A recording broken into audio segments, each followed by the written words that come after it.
articles.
All right, hello everybody.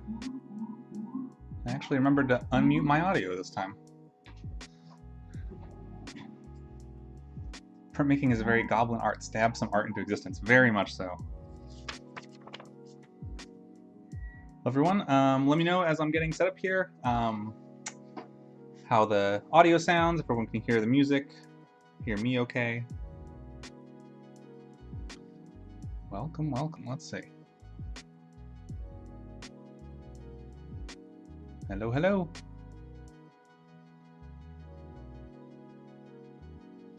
All right.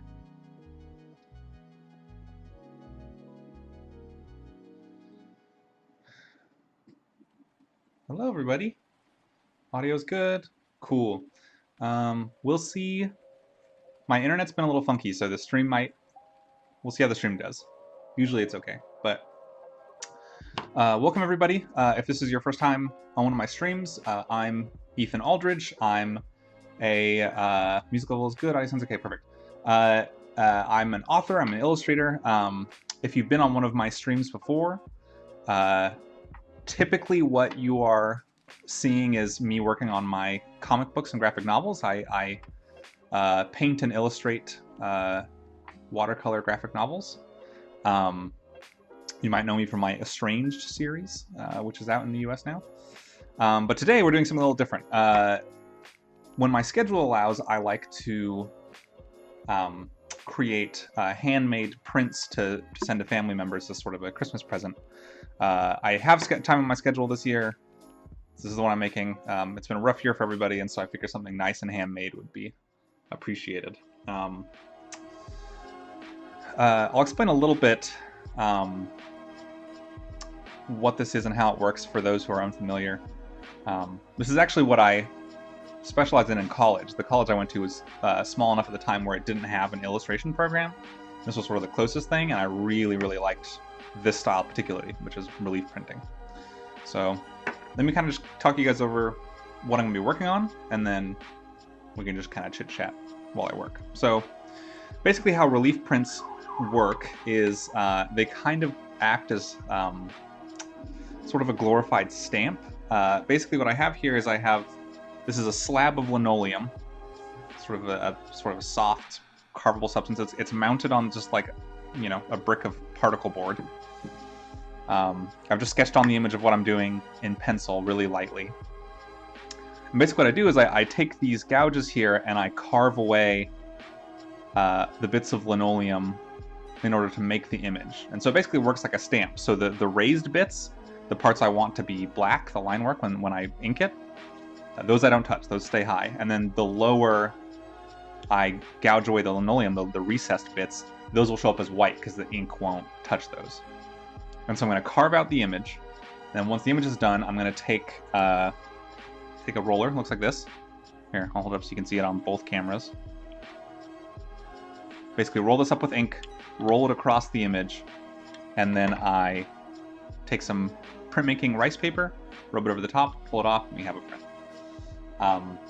The reason I like these is because it straddles that line between publishing, you know, sort of printing an image repeatedly, and also handmade original art. So while I can make several of these from this one block, every single iteration is going to be slightly different. The ink's not going to roll on the same every time, and it's still me rolling it on by hand, me rubbing it by hand, me pulling it by hand. And so I'm able to kind of produce multiples to send to friends and family, but each one is an individual handmade piece of artwork. So that's why I love this process, because it kind of encapsulates the two sides of how I work. To give you guys an idea of what this will look like, I'll show you a couple of the old blocks I've carved.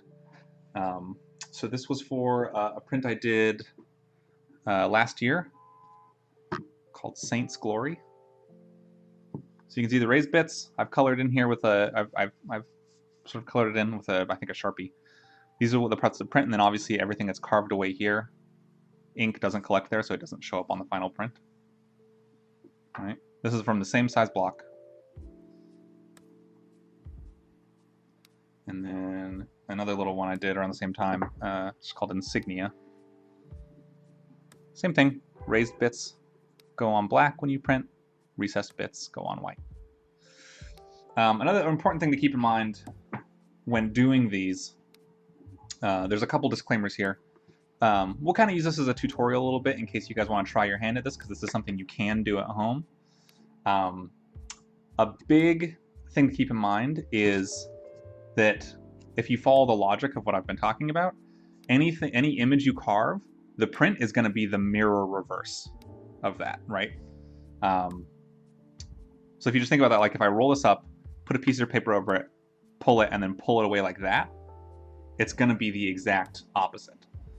Have you ever tried printmaking on tanned leather? It's what my old art school teacher preferred, but he couldn't afford leather for 30 kits, so we use linoleum. Yeah, leather is... I have never tried on leather. I know some people who do it. It is supposed to be very nice. It is very expensive. I like this. I like this because these are all sort of supplies you can find at pretty much any arts and crafts store. I use a water-soluble ink. I picked up a brand new bottle of Speedball water-soluble ink. It's pretty good, classic, basic. You can clean it up at your house. You can put it on your house. It's really easy. Okay, so let's get started. Another basic disclaimer is these gouges are very sharp. Like I sharpened them again last night to make this easy. And it is very easy to stab yourself. And you would be surprised how deep these things will stab, because you have to get some force going on it. So, if this is something you guys want to try at home, I'm just going to tell you sort of right now, be very careful with that. I'll be kind of going over techniques to avoid stabbing yourself. I'm pretty good at not stabbing myself at this point. The first thing, part of that is you can have mats that you can buy that will grip the block so it doesn't slide around on the table. I wasn't able to find one, and I lost the one I have in a move last year. So I'm just going to be putting little bits of masking tape on the back of this so it kind of stays still. I have once done this. I did a fox in the forest, so I was pretty pleased with it. That sounds great. Yeah, it's a great little art form. It's got a really rich history. It kind of goes back like pre-printing presses. This is a lot of like how like classic posters and book illustrations were done, like back in like the 1600s. It's a really old art form. It's kind of continued into today. It's something I really like doing.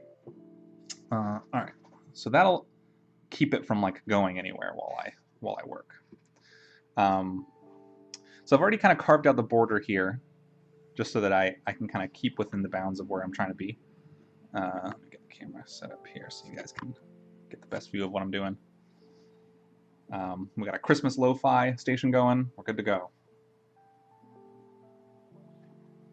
Now I'm wondering how one could do a multicolored print using this technique. So this is actually a pretty tried and true process of printmaking. If you there are ways to do multicolored prints. You just have to do the different colors on different blocks, right? So let's say, you can kind of see the trees I've sketched in here. Let's say I wanted the trees to be green. I would do all the bits in black and then a separate block where I just have the trees. Or you could do what's called a suicide cut, where you do it all on one block. So let's say I would just carve away, the one bit I want to be white, and then like, you know, then I'd print the green, and then I would carve away the green bits, and I'd print the black, and then carve away the black bits. Ooh. Weird audio. So basically, ooh, that's very distracting to talk while the music is talking. What is this from? No idea. I'm gonna wait till that stops talking because it's it's really hard to focus and think on that same time. There we go. That's a little more chill. Yeah, the reason it's called a suicide cut is because you only have the one block. There's no do-overs. So you have to know how big an addition you're making, because once you carve away those bits on the block, you can't get them back. So that's just what it is. And some people like doing it that way. But you can look up ways. I didn't explain that very clearly at all, I don't think. But you can look up ways to do multicolored prints. People do it professionally. It's a lot of fun. It's a little ambitious for what I'm doing today, but okay. So, where do I want to start? I suppose Let me pull up some reference here. I just want to make sure I've got everything where I want it to be. I think I actually want to widen out this deer's eyes a little bit.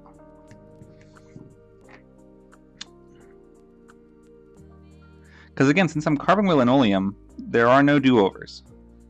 If I mess up, if I decide I want to change a line, like, tough. So it's something you got to be really, really careful about.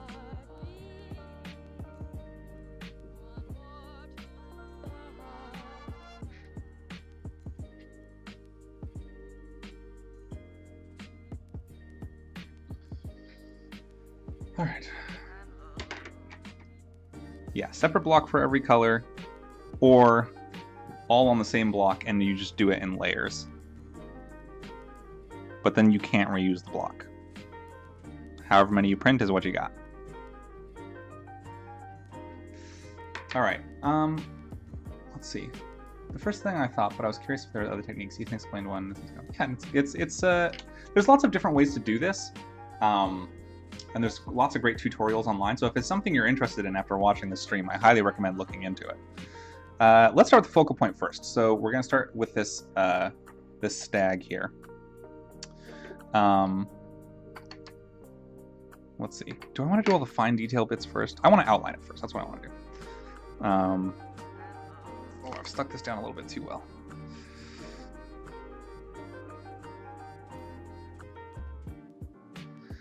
So, obviously the main thing you want to do to not stab yourself with these is to never do this. Like, you're going to be tempted to do this to kind of keep it in place, but if that slips, it's going to go right into your finger. So you always want to keep the one hand that's stabilizing behind the hand that's carving. And you always want to carve away from yourself. Do this if you can avoid it. And we're basically just going to carve out little bits here.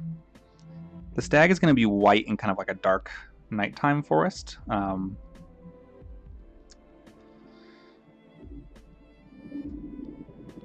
The reason I'm doing, you know, this image, apart from just sort of being good kind of wintry imagery,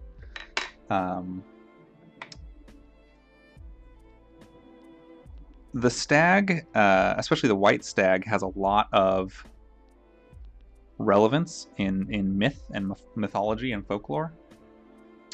Classically, it's sort of considered to be kind of this harbinger of change. They kind of stand as guardians or as basically living signposts to the other world, be it fairy or the afterlife or just some big change in your life. Move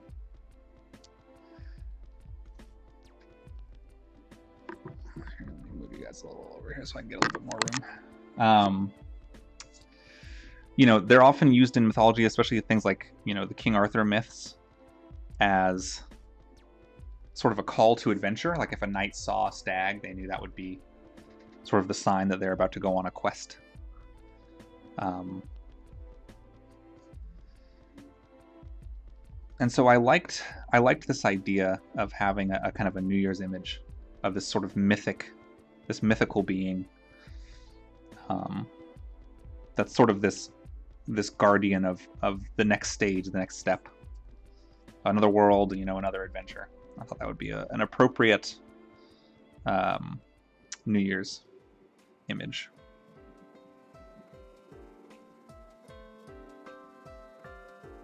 I'm not doing this very well. I haven't done this for a while. Let's focus on this. So basically I'm just trying to get his outline first. So what I'm doing right now, don't do that. Don't carve toward yourself. It's a bad idea. David Lynch used a white horse in Twin Peaks. Couldn't get a deer. It's like cooking when using a knife. Cut away from yourself. Exactly.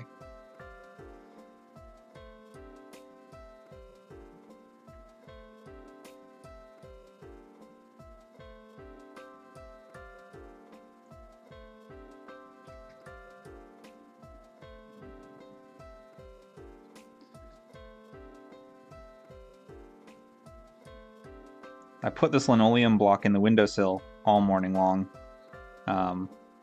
so that it would warm up in the sunlight. Because if warm linoleum is easier to carve. If it's like cold and brittle, it's hard to. Not only is that murder on your wrist and arms because it's super stiff, but also if it's brittle, it's harder to get the lines accurate.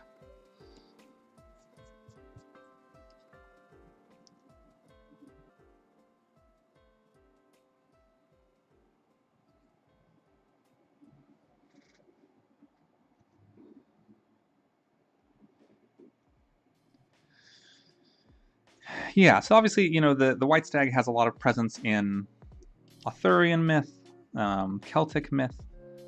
If any of you are, yeah, exactly, it's linoleum. You can cut it in wood. That is another. That's a more traditional way to do it, and you're just very careful about the splinters. If any of you are Chronicles of Narnia fans, the first Narnia book, The Lion, the Witch, and the Wardrobe, has a white stag in it that sort of plays the same function of sort of a call to adventure and a signal of a changeover into another life in another world.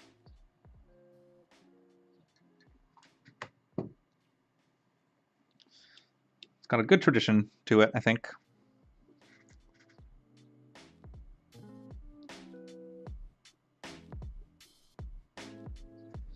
So this is looking really rough right now, but you'll be able to kind of see better what I'm doing once we're a little further along.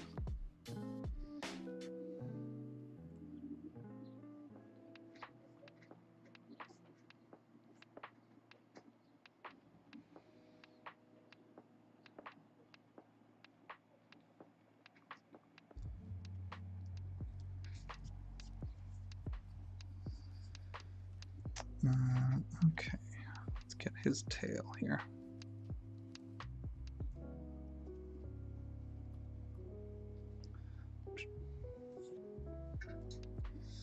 I don't do these terribly often because there's not really a professional capacity for me to use this technique. So I'm a little out of practice. I haven't done one for about a year. So you can see, even though I'm carving, it looks like I'm carving toward myself, I'm actually angling my body, so if I miss, it's going to go this way. It's not. So I know it looks like I'm doing dangerous things, but I promise I'm standing in such a way where it won't get me if it slips. And even if you have super steady hands and you tell yourself it's not going to slip, I promise you're going to slip sometimes. It's been a while since someone's mentioned Narnia. I'm a big Narnia fan. I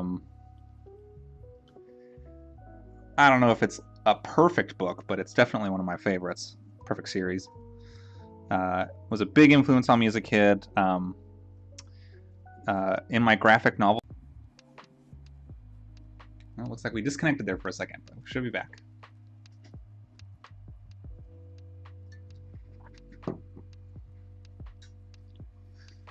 Is this my smallest gouge? Did you ever see the 80s BBC version of Lion, Witch, and the Wardrobe and the Silver Chair? I did. I've liked most versions of the Narnia that I've seen. I kind of like the new movies. I like the old BBC one, though the Aslan costume is definitely dated.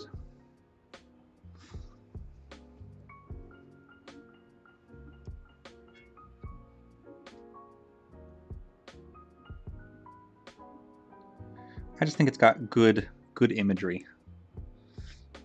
I know Lewis was kind of using it to get it like a Christianity metaphor, but I think he actually dug so deep into the visuals and the tone of the whole thing that he kind of came right back around to like more mythic pre-Christian stories, which I thought was kind of interesting. Yeah, they're great. I love the Narnia adaptations. All right, let's start carving around his face. I'm going to use the my smallest gouge, teensy little boy, to do his face. So again, think of it in reverse. So the white bits of the stag's face need to be carved away. The eyes and the nose need to stay raised. I don't want to carve those at all. So they're obviously really fine points, so it's going to be a little tricky.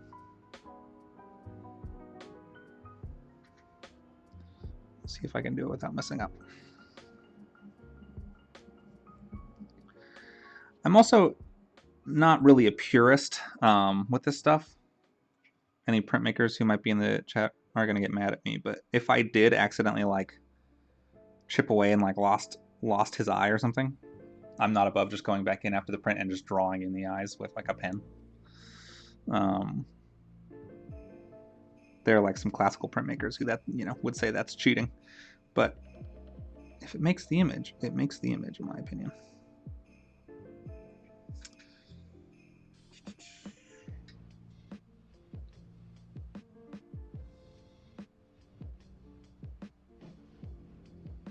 Carve this really lightly.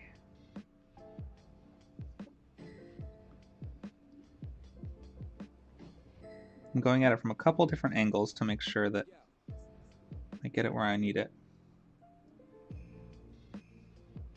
This is also why I'm wearing my glasses right now. I usually don't need it when it's this close to me, but I'm just doing some really fine details. I'm gonna actually turn on my lamp just to get as much light as possible here.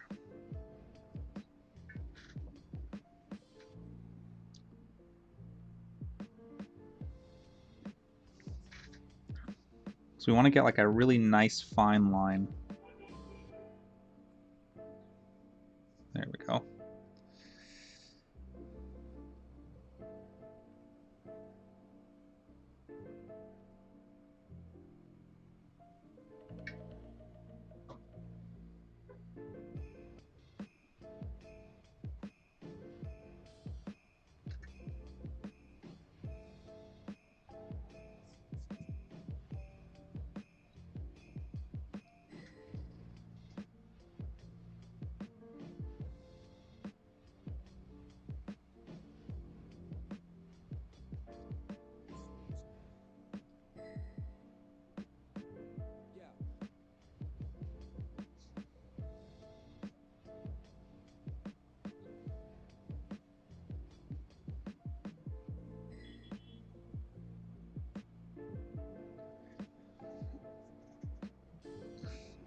Also, when in doubt when carving, it's always best to carve less, because you can always carve more later.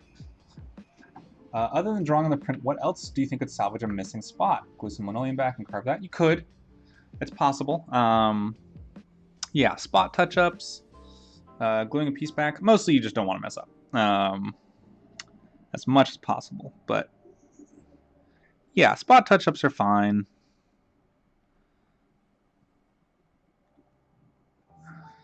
There's a lot of talk, I think, with a lot of like purists of these sorts of practices that, there's like rules you have to follow. I'm an illustrator, and so my opinion is whatever makes the image is fine.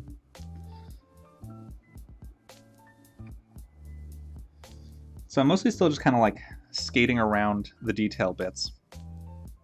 There's a lot of the bits where you have like little raised bits that aren't necessarily where you want them to be. That's called noise in printmaking. There's a lot of noise still in his face. Rule number 1 of art, there's no rules, exactly. So there's a lot of noise still in his face. I'm going to go back and correct that once the really delicate parts are done.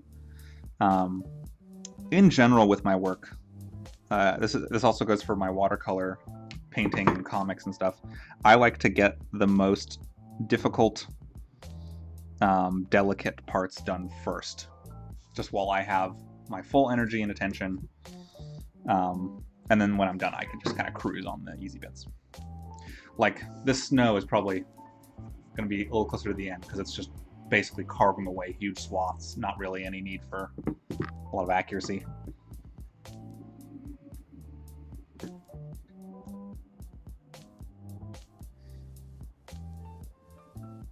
The shape of these eyes are a little tricky, so I might have to wait till after we pull a test print to see what still needs to be carved.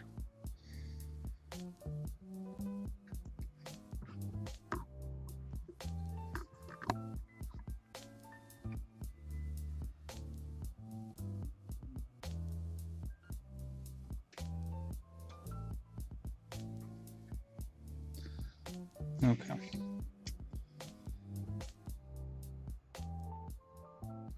Let's carve away this big chunk. It's right in the middle of his forehead. This will start going a little bit faster too.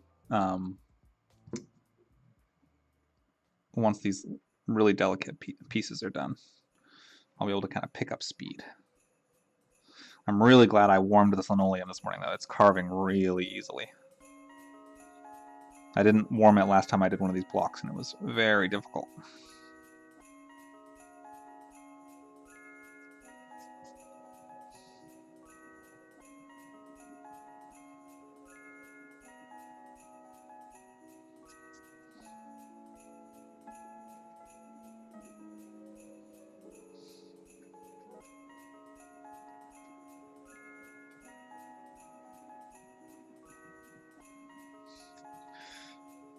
All right, so now I'm trying to carve away all that excess noise so that I can really see what bits around the eyes and nose still need trimming away.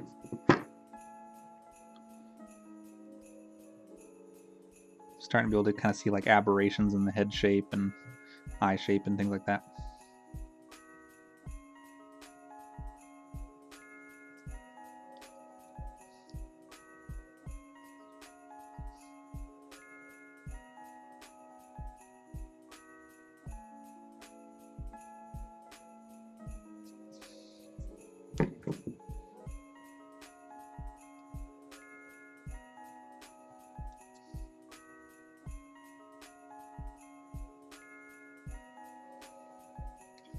The other day I was just praying over how long a white bright blade is. I know. Publishing always feels like it takes super long. For those who don't know, my next book is another watercolor graphic novel called The Legend of Brightblade. It is coming out early 2022, which sounds forever away. Publishing, from the time you sign a contract to publish a book to the time it comes out, regardless of what kind of book it is, it's almost always about 2 years. The reason being so that you can have a year to make the book and like edit it and do revisions and stuff, and in my case draw and paint it, and then a year for, you know, printing, production, proofs, testing colors, copy editing, sending out early advanced readers copies to reviewers, to booksellers, to try and get enthusiasm up for the book before launch, do a pre-order campaign if that's a thing you're doing. You have a whole year on the publisher's end to kind of do all that stuff. And then the book is out.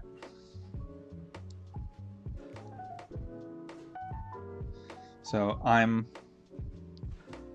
kind of in the downhill slope of actual book production. I've got a few months left on my deadline. About 2 months-ish. And then once that's done, I pass it off to my publishers and they start the process.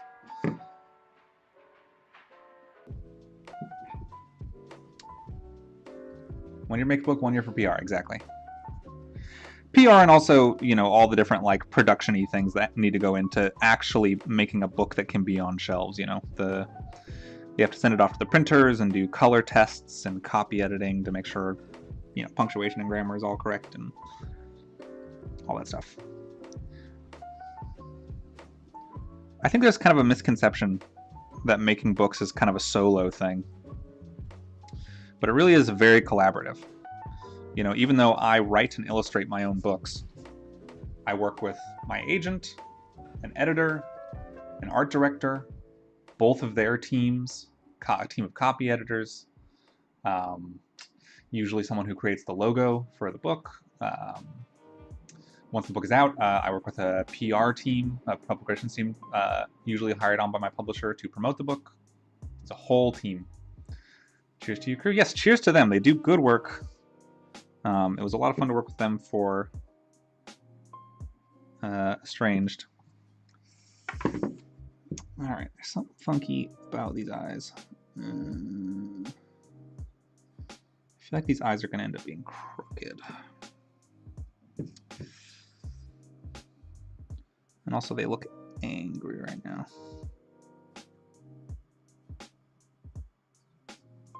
There we go. So like I said, this is the slow fiddly bit of just gently chipping away at these really small detail. But obviously, you know, his eyes are a big part of what's going to sell the image, so we want to get it. We want it to be good.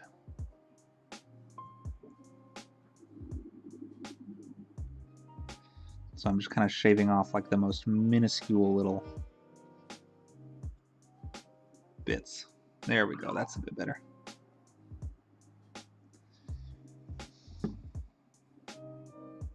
All right, that looks good. I might have to carve more away from that eye, but I don't want to do it too much, because if you weaken too much of the structure of the linoleum under it, like if you carve too close, then it can actually break off or flatten when you're doing printing. So I'm going to leave that there for now. All right, let's do some more of our little fiddly bits.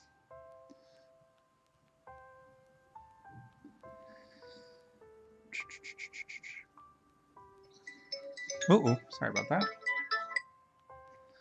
I have my phone on another tripod right here, because I'm going to be, once I'm a little further along, I'm going to take little videos for like Instagram and TikTok and stuff. So there will be more tripods in the mix later on. The wonders of being an artist on social media.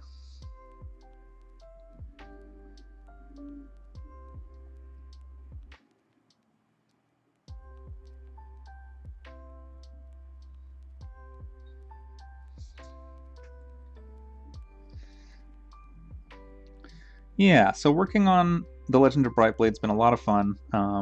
Again, for those who haven't tuned in before or don't know what I'm talking about, so my next book is about a trio of bards, sort of magical musician performers, sort of on a long epic journey. It's my first kind of high fantasy, very kind of swords and sorcery. Hello, that dude is here. Glad you're here. Yeah, and it's been a lot of fun. Like I said, I'm in the downhill slope on as far as my deadline's concerned. I've been working on it. Well, I've been working on it at different speeds and capacity for about 2 years now, maybe a little more. Actually, no, about 2.5 years. In terms of like actual production on the paintings, the final paintings for the book, I've been working on those since June.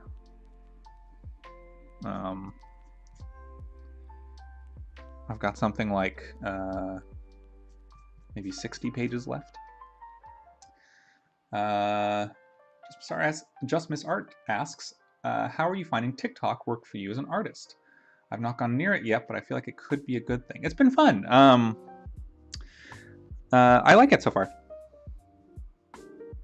Everyone on there, from what I've seen, is very sweet, very nice, very supportive. It's a younger audience than I'm mostly used to. Obviously, I have kind of, you know, young readers of my books follow me on pretty much all my social media. But TikTok, in general, the population is, you know, still school age. Whereas on Instagram and Twitter and stuff, I have a lot of adults, you know, fellow comic artists, illustrators, that sort of thing. So it's interesting to be able to kind of interact more regularly with the audience I tend to create work for. I sort of think of myself mostly as a children's book author and illustrator. But it's been fun. It's been really fun to share kind of, and it's also nice to share videos of like process and stuff on there. How much art do you make for a book that doesn't actually get on the book, like for posters, publishing, advertisement, etc.? That's a good question.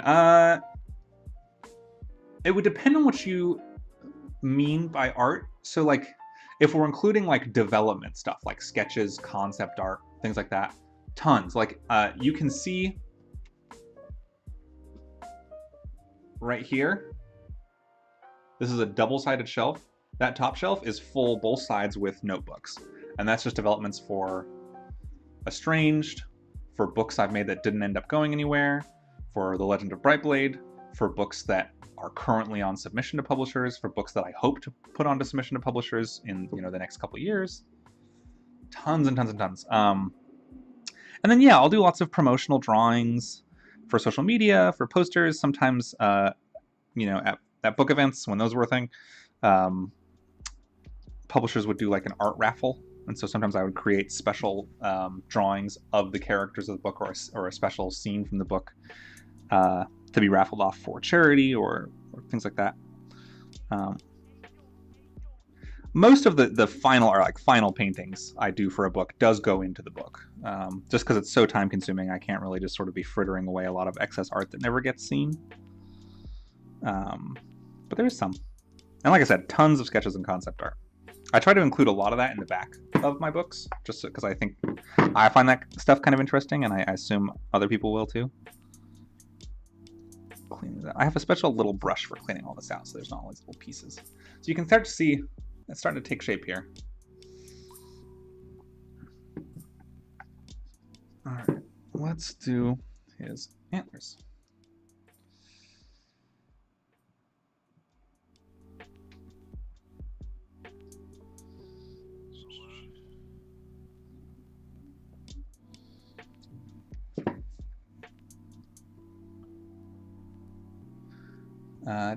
I'm super excited for your new work. Happy you're streaming. Thanks so much. I'm happy I'm streaming too.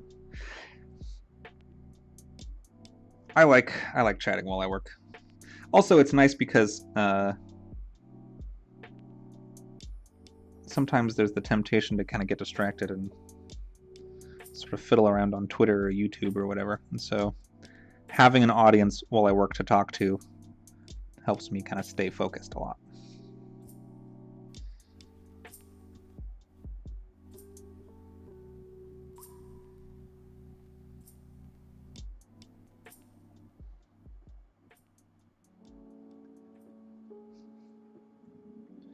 So another reason I like working with linoleum is the same reason I like working with traditional ink and watercolor, which is in some cases you do make a mistake and you kind of have to learn to adapt around it. There's no correcting it.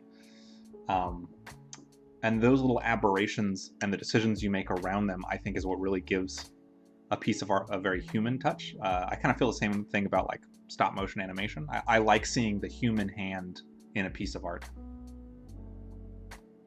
Not to say you can't get that sort of thing with digital art.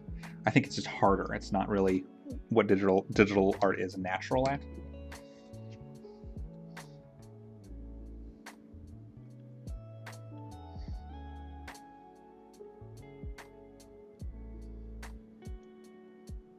The stag here is mostly just going to be a white silhouette in the dark because I want it to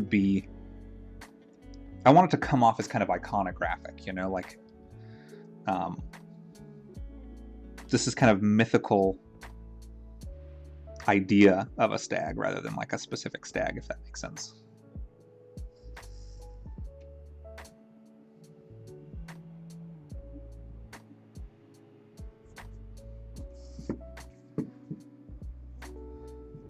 I'm glad people love seeing the concept art.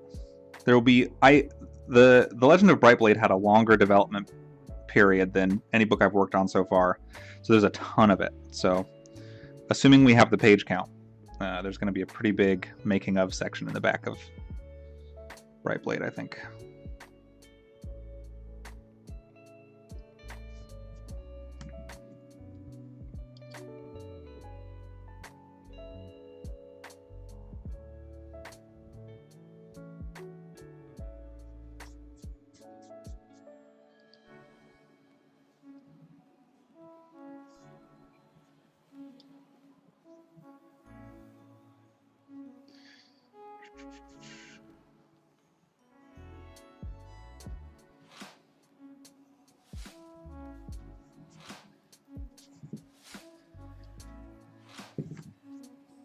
Let's see. How much more does this need to be carved away?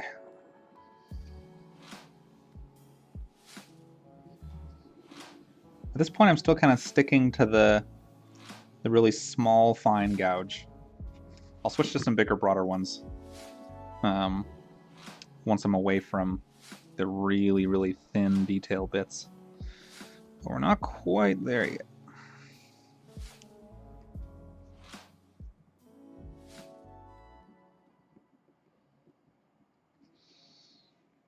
You want to exert like controlled force with these things. Like I'm obviously having to push to get the gouge to go through the linoleum, but I don't want to just push with abandon because, like, so for right here, if with this pushing, if I push too hard, it will go right through this line of the antler and keep going, right? And that would sort of mess up the continuity of the image. So you want controlled force. It's something you just kind of get a feel for by doing it. Like pretty much any other art form. The best way to learn how to do it is just to do it a bunch.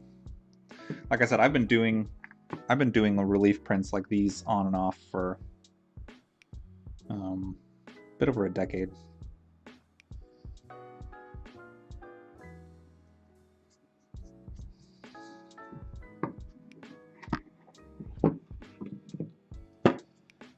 It's just one of those things. It takes time.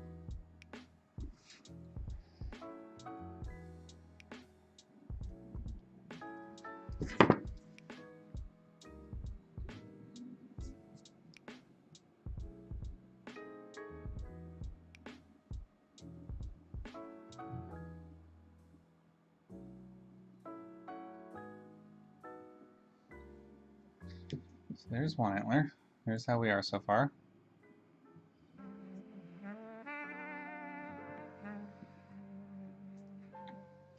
Yeah, I have a feeling this one eye is going to need a little bit more carving later. I'm going to carve it a little bit more now because I can tell that that bit right around it is going to be too high.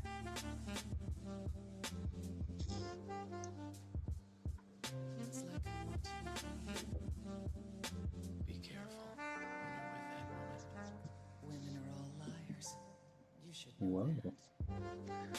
Is this Cowboy Bebop?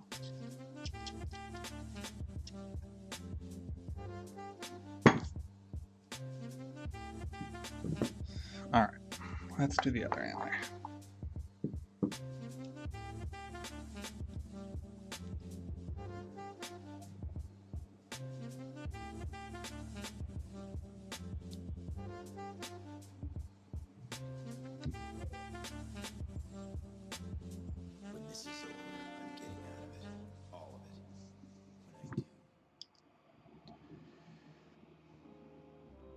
Apart from kind of the philosophical, like, art making things that I like about doing linoleum prints and relief prints like this, is it's just satisfying. Like, just carving away the bits of like soft linoleum. Like, it just feels good. Like, it's got like a good hand feel, good brain feel. It just feels nice to make these. It's like this nice little teensy bit of resistance to linoleum, but still soft enough that it feels very satisfying to carve through. I just like it.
Yeah, so this will be a little New Year's print that I'll be sending out to mine and my husband's family.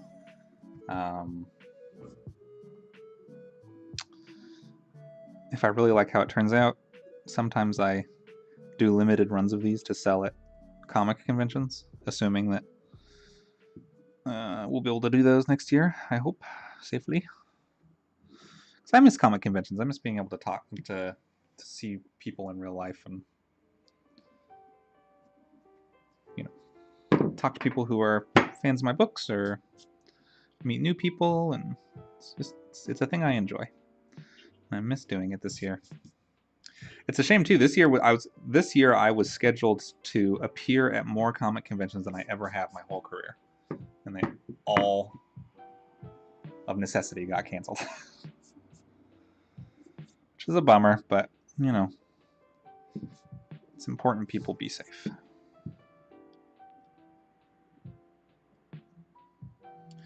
All right. So there's like, oh wait, I forgot one prong of the horn. That would have been foolish.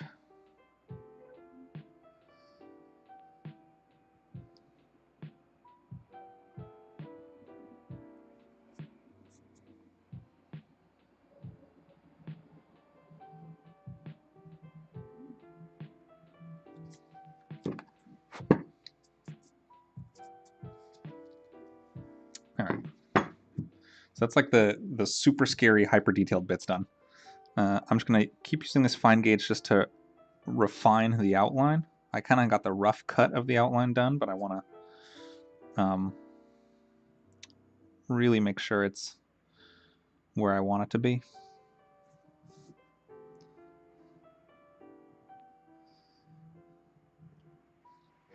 I'm actually going to cut this from another direction just so that it's a nice point.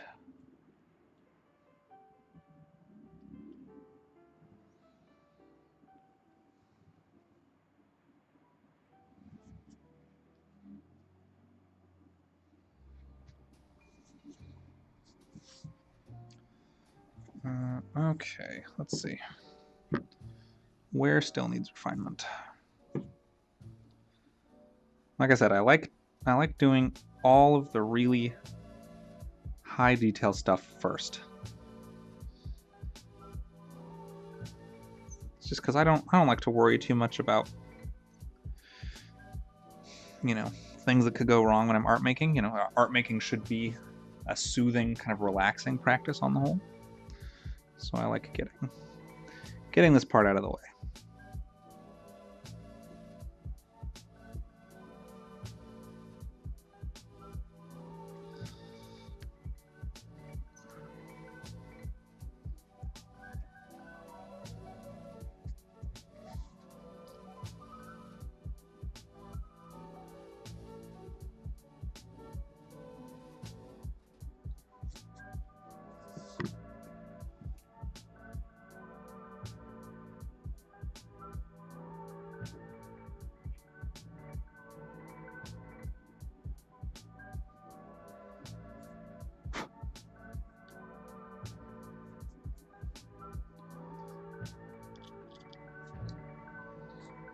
All right. Yeah, so I tried to put in a bit of thought into the image, just with the mythic background. The other thing I liked about the imagery of the white stag is, especially in kind of more English and Welsh myths, it was common for people who were being called on a quest or who were about to fall into another world or whatever to see the white stag, and you would lead hunts for the white stag. That was sort of the idea. Is you were supposed to hunt them, and in a lot of the stories, it's not a thing you can catch. They are uncatchable.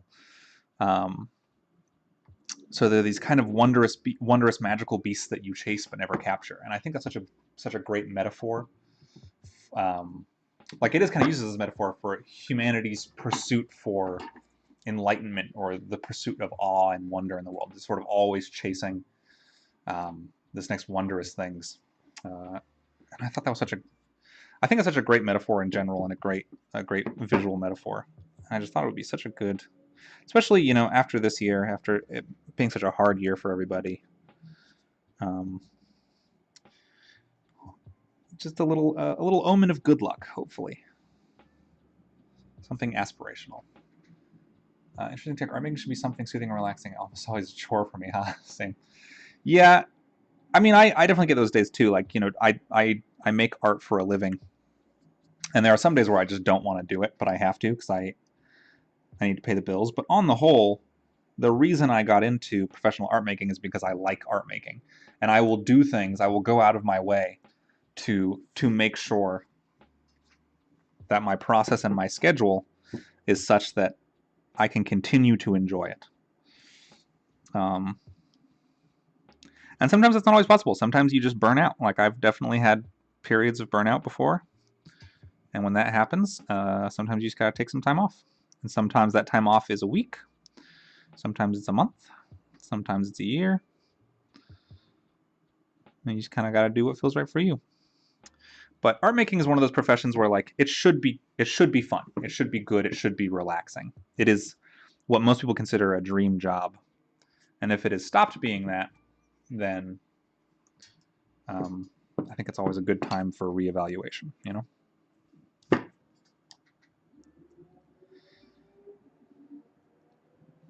Sometimes you do just have to push through because it is a job. But for the most part, I try to do my best to be engaged, to be interested, to be curious. Doing stuff like this actually is a big help with that because there's something different about making art for work and just sort of making art just for art. Like this is not a thing I'm going to monetize. This is just a thing I'm making because I want to make it and because I think it would be nice to give to people I love. And so because of that, this feels fresh and the act of art making becomes fresh and interesting and engaging. And I can carry that feeling over into my professional work. So basically what I'm talking about here is I'm extolling the virtue of not only personal projects, but also like short-term personal projects. I know people who get burnt out on professional art making and they go, oh, I want a personal project. And what they do is like a massive 3-year-long webcomic that just sort of burns them out in a different way. And if you want to do like a big epic, like go for it, more power to you. But personally speaking, if you want to kind of renew your interest and joy in art making, do something for yourself, just for you, just for like a small audience if it's something you want to put out there. And make it small. Like a standalone print like this, standalone paintings I like doing. While I was waiting on notes for Brightblade, I made Troll Apple Pancakes, which is just a short little like 15, 16 page comic. I guess it was like 20 all told. It took me like a month to do. It was nice. It's one of my favorite things I've made. And it kind of like got me excited to work on Brightblade. So just give yourself small little things, just to remind yourself of why you liked doing this in the first place. I feel like that's a problem that everyone who does this professionally runs into, is as you kind of go through the grind of deadlines and you know, trying to reach an audience and a readership and viewers and, you know, feeling discouraged. It's easy and it's impossible to avoid, I think. And so sometimes you kind of just have to do little things for yourself to remind yourself of why this was interested in doing in the first place. And you know, sometimes, like, I know some people who are incredibly talented artists who, you know, had fun for years making art, and then just one day it just wasn't fulfilling for them anymore. And sometimes that happens. Sometimes you just kind of grow out of it, you know? There's nothing wrong with that. Sometimes that's okay too. That's not a failure or anything. That's just, sometimes your tastes just change. At least professionally, I'm not really qualified to do anything else at this point, so this is pretty much what I do, but...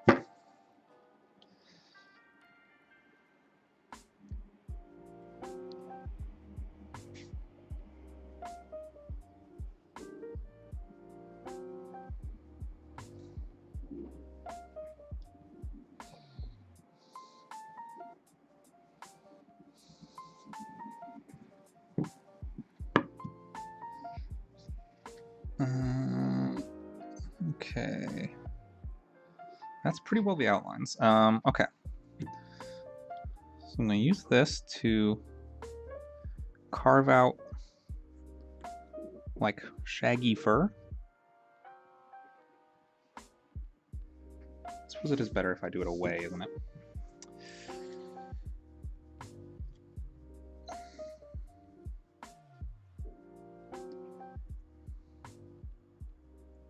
So even though this is just basically the white silhouette of a deer, principles of character design still go into it. So I'm trying to evoke a certain mood and a certain kind of conception of this. And so the deer's legs are posed in such a way, like the back legs especially, that visually imply that it's about to run. Because like I said, in Myth, you saw the white stag as a part of a hunt and you were meant to chase it. Not necessarily capture it, because it can't be captured, but chase it. So I sort of coordinated the posing so that it... Audio again.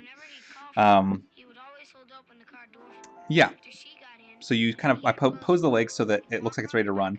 And then I'm going to be carving in little bits of like shaggy fur, because that kind of shagginess visually communicates kind of an overgrown wildness. This is not someone's pet deer. This is not some pretty deer you would go physically pet.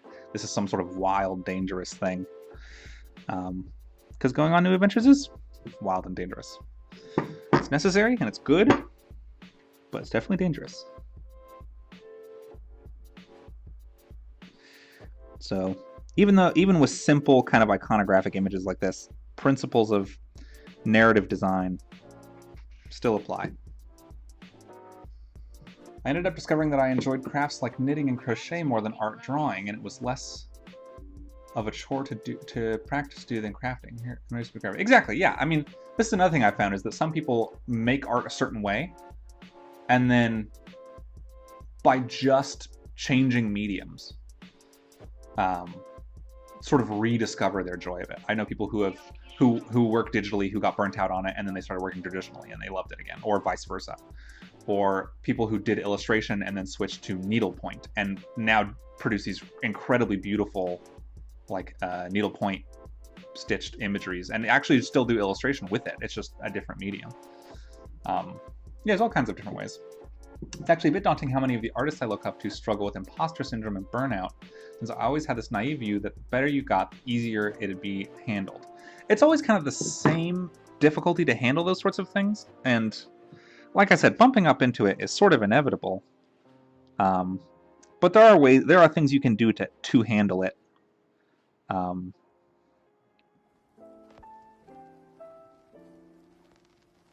Like I said, doing projects like these, making sure that my schedule is set in such a way where I'm not having to work around the clock. I insist on having a day off. If a deadline is such that I can't have a day off, the deadline's too tight, and I have my agent renegotiate the deadline.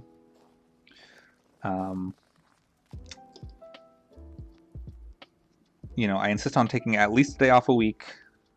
I have work hours. I give myself nice long mornings and enough time in the evening that I can hang out and play video games and hang out with my husband. Or read a book or whatever. It's just, I think a lot of avoiding burnout is knowing yourself and also getting good at setting boundaries, which is hard to do. It's its own skill.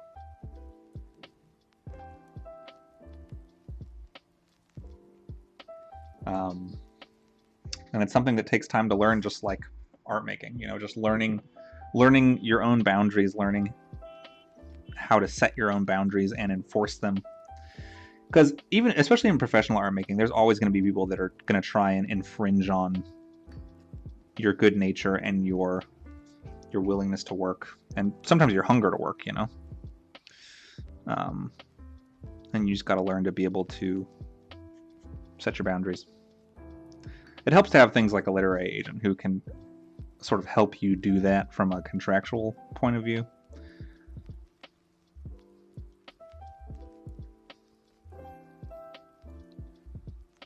And then, like I said, for me personally, a lot of avoiding burnout is maintaining an interest in what I'm doing. And a big way I do that is by doing these little short-term personal art projects. That's a good point. The skills and concepts really do cross over in a lot of ways. They do. They really do. Yeah, boundaries are important. It's the main thing I kind of like whenever I speak to students, especially college students who are getting ready to go into this field in illustration or animation. Because it's such a competitive field and it can take a long time to get into. And I get it. Like, I've been there. You're young and you're hungry and you wanna start now. And because of that, companies know that you're willing to compromise a lot, especially early on in your career, to get into these kinds of creative industries. And some of them will try and take advantage. Not all of them. I don't think companies are don't know if there's anything inherently bad, because I work for a big publisher and they're usually pretty good. But there are companies and there are people in those companies that will try to take advantage of that hunger and that ambition. And it takes time to spot that and to learn to say no. Set your own boundaries, because you're a professional too. You know, like if you're a professional artist, freelancer, you are running a business, and just like they should expect to be treated professionally by you for you to hit your deadlines and be communicative and be responsive to emails and revisions and notes and things. You need to, expect them to honor their agreements, give you enough time to work, respect the fact that you're a human being who needs, time and space and enough money to live. There's nothing wrong with demanding that the people who are commissioning your work respect you as a person, not just as a set of hands, And again, it takes time to learn that. I definitely said yes to deals I shouldn't have, on deadlines I shouldn't have, and I really regretted it. But ever since I started working with my agent, started working with my current graphic novels, the Strange series was a really great experience. My editor's great, my publisher's great. Same with Brightblade. Brightblade obviously got a little bumpy in parts, but I think we can kind of mostly blame that on the pandemic. It's not really anyone's fault specifically. All right, that's starting to look good. I was going to do little wisps of fur on his chest with the black lines, but I think it actually works better if he's just a solid white outline. So let's switch to something a bit bigger now. And we'll start really carving it out here.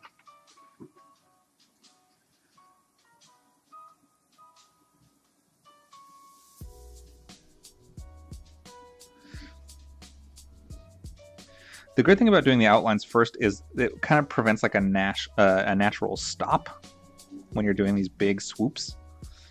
So it's a lot easier to kind of carve in there without going too far. You've kind of created a natural stopgap for yourself.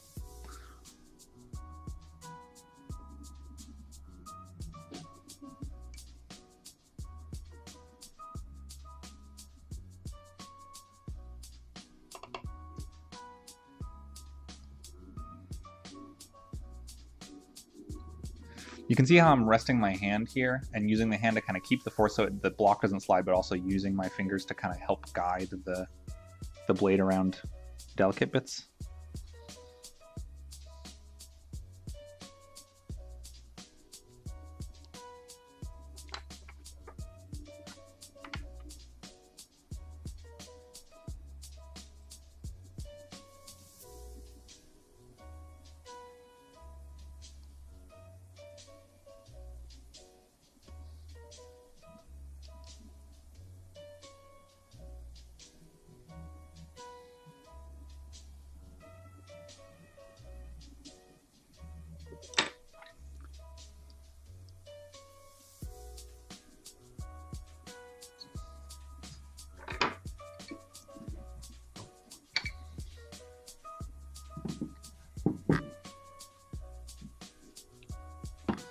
All right.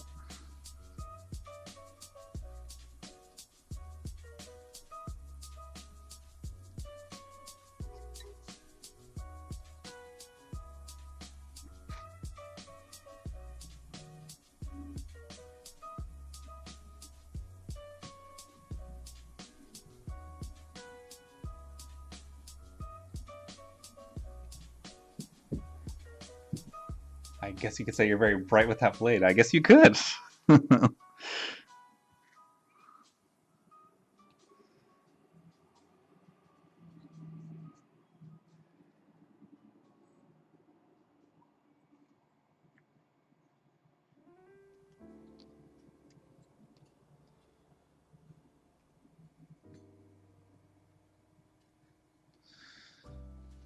Yeah, so I want the stag to be very kind of tight and iconographic, and then the scenery around it will be much more impressionistic, kind of broad strokes, something a little bit more active and vibrant and loose.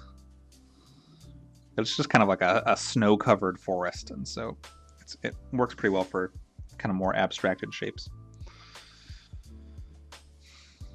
Partially because I think that'll make for a nice dynamic image and a nice sort of iconographic image, but also it will be very easy and fast to carve, which is important. Today's technically my day off for the week, which is why I'm doing just sort of fun little New Year's, Christmassy things. But also because I, work on Brightblade takes up pretty much all of my work day. So I didn't want this to eat into professional time. Just time for personal time, personal projects. Sometimes I use days off to just play video games or read books. But I was in the mood to kind of make something with my hands today.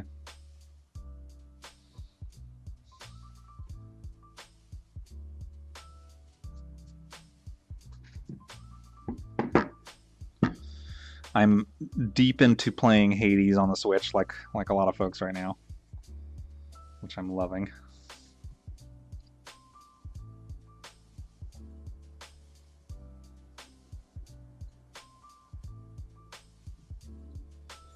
And then in terms of books, let's see, I don't remember what I'm reading right now. I just finished Under the Pendulum Sun by Jeanette Ng, which was great and spooky. Let's see. We got some questions coming in. Tommy asks, I was wondering what are some of your favorite artists in the comic industry today are? So working today, so a big influence of mine and has been since I was in college. I'm obviously a big Mike Mignola fan. He did the Hellboy comics. They're a big influence. I'm inspired by a lot of French graphic novelists from Amélie Fléchet, I think is how you say it. I'm not totally sure. She was doing the Shepherdess series, it's French comics. Alex Alice, who's doing the Castle and the Stars books. Who do I have on my bookshelf?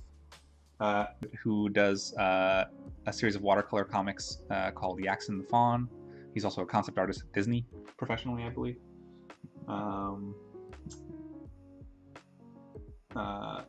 Boy, there's a lot. Rebecca Mock is a comic artist I admire quite a bit. She's also a friend. She has a book coming out called Salt Magic, which I've gotten to read an early version of, and it's really good. And if you like my stuff, you're going to love that. Natalie Anderson is an artist I really admire. She just came out with a graphic novel adaptation of The Nutcracker, which I have on my little desk back there. It's beautiful, makes for a good holiday read. I highly recommend it. Who else have I been reading lately? There have been so many. Got so many good ones. Alexander Utkin, who is a comic artist I recently discovered, who I'm a huge fan of. He's doing a series of retellings of Russian and Slavic folklores in a collection of books called the Gamoyun Tales. Really beautiful, really, really amazing comics. Luke Pearson, who does the Hilda Folk series, which is also an animated series on Netflix. I find really refreshing and lovely, and obviously kind of treads some similar ground as a lot of my work. So I really enjoy seeing his take on it. There's so many. It's too many good ones.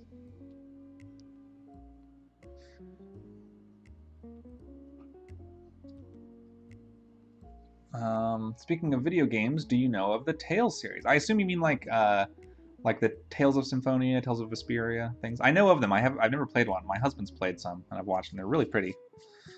They also kind of have like a bit of a mythic thing to them that I really like.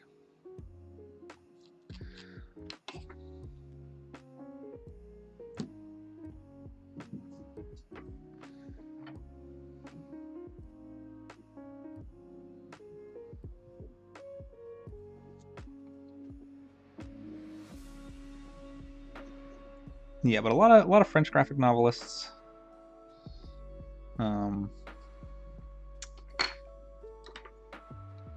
Making comics in watercolor is a bit more common in the Franco-Belgian graphic novel and comic scene, and so it's very it's either similar to the way I work or it's similar to the way I wish I worked. Xiao Dao is another one. She's I believe a Chinese artist, and her work is really stunning. I've got a few of her art books that I keep pretty close by. Who else? There's so many. Nagabi, who does, he's a French manga artist who does the Girl from the Other Side series, which I find really beautiful. Kamome Shirahama, who does the Witch Hat Atelier series. Her pen and ink work is just hugely aspirational for me. I love her stuff. There's a ton. All right. I think that might do it for the stag. Once this is fully carved, I'll pull a test print. I'm not sure if we'll get to that on stream today or not. If not, I'll post a video of it on my social media, so you can keep an eye out on my Twitter, my TikTok, my Instagram. All of them are just at Ethan M. Aldridge. It's pretty easy to find on all of them. So if we don't get to pulling a test print today, I'm going to be posting a video of me pulling a print. So that's that. Where's my small gouge again? We're going to carve this star.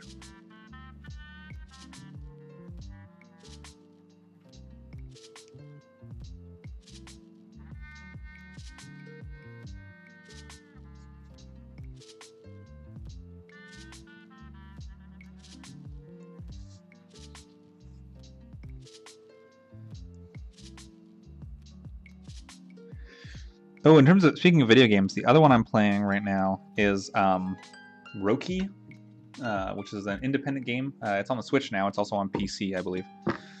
And it's kind of an exploratory narrative puzzle game that's set in this great wintry Scandinavian landscape, and it's kind of exploring a bunch of like Scandinavian folklore and folktales and mythic characters. So you have frost giants and the Yule cat and all kinds of good trolls and tomps and great little fairy things that I really enjoy. It's a beautiful game. I'm really enjoying playing it. It's especially like a good vibes for a winter game. Roki's on my long backlog. It's great. I'm really enjoying it. Really pretty, kind of an unexpectedly kind of touching story.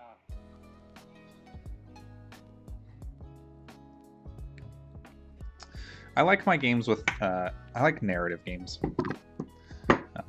Obviously, I'm a storyteller professionally, and so speaking of ways to refresh your interest and creativity, I like engaging with stories that I enjoy in mediums I don't work in, like video games. It kind of renews my interest in storytelling. Just I always love seeing what other mediums can do in terms of telling a story. Because I think there are some stories you can kind of tell across mediums, be it book or film or video game, and then I think there are some stories that only really work best in a single medium. I think there are stories that will only work in comics, stories that will only work in books, stories that will only work as movies or video games or whatever. Yeah. The rest is easy.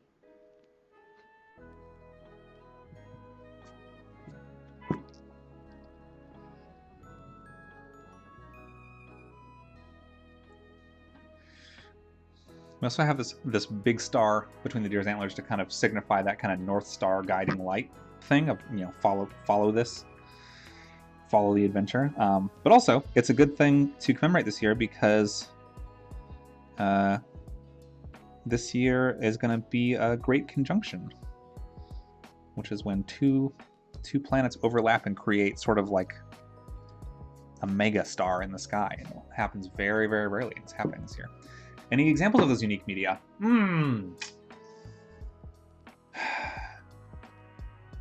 It's something I always think of when I read it or see it or hear it. And I'm trying to think of what some concrete examples are.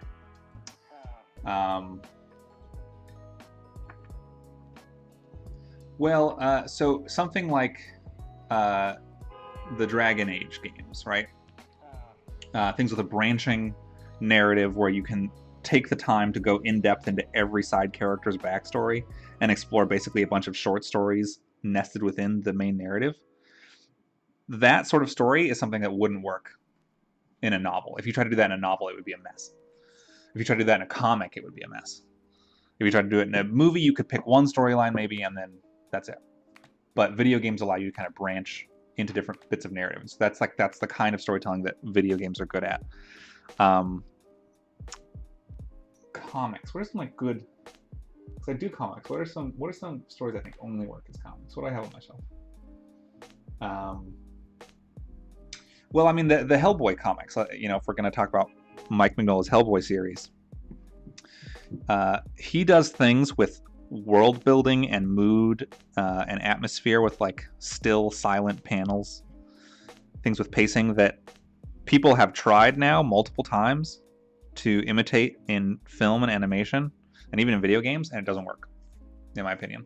I like a lot of the Hellboy movies, but they're not the same atmosphere as the books, because he was able to kind of tap into something that's very uniquely comic book centric in terms of like what you can do with sequential image storytelling to create an atmosphere.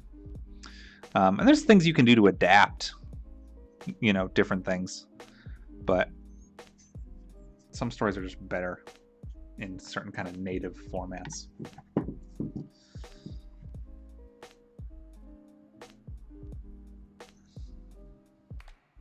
That's just my opinion. That's more theory stuff. I don't know that's like provable per se.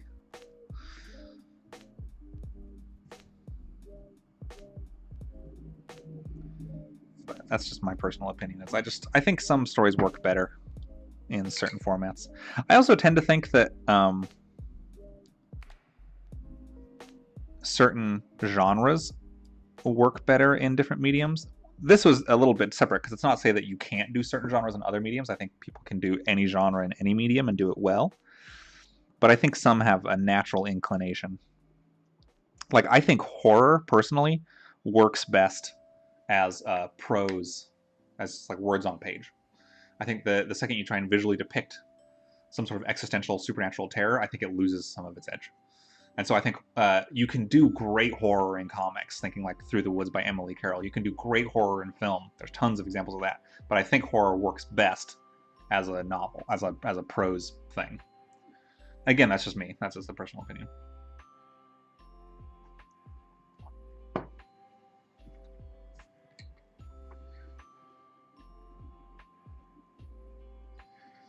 And I'm the sort of person that I kind of want to do it all.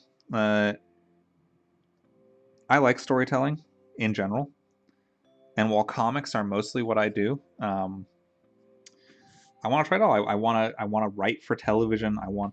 I have plans for writing prose novels, unillustrated books, just words. I'd love to work on, narrative video game development. I just like storytelling, and I think every medium has aspects that it can do that others can't, and I want to try my hand at all of them if I can. I think it's a lot of fun, and I think it's a lot of fun to experiment and push what a medium can do. And I think there are a lot of great artists out there right now. Some of the comic artists I mentioned, some of the video games I mentioned, who are really, really pushing the envelope of what their medium can do to tell a story and trying to find the things that are unique about their medium. Oh, that's nice. I see you play a lot of games with game mechanics and no narrative. Also, some games that have almost exclusively narrative and little to no game mechanics. Could a comic work with little to no narrative? Sure. I would argue that a comic with little to no narrative is just an art book. It's just a series of disconnected illustrations. It's beautiful, and it can definitely work, and I have books like that I reference constantly. Is it a comic? Kind of gets into a bit of a philosophic debate. Yeah, I mean, you could. And people have done it successfully. It's just sort of more of a mixed media thing, I would argue.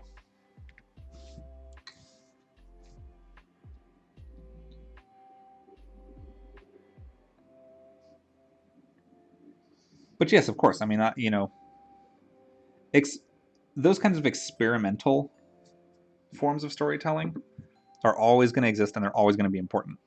Because even if they aren't totally successful, they can begin a thought process in another creator or that same creator to think of their medium in a way they hadn't before and create something really interesting.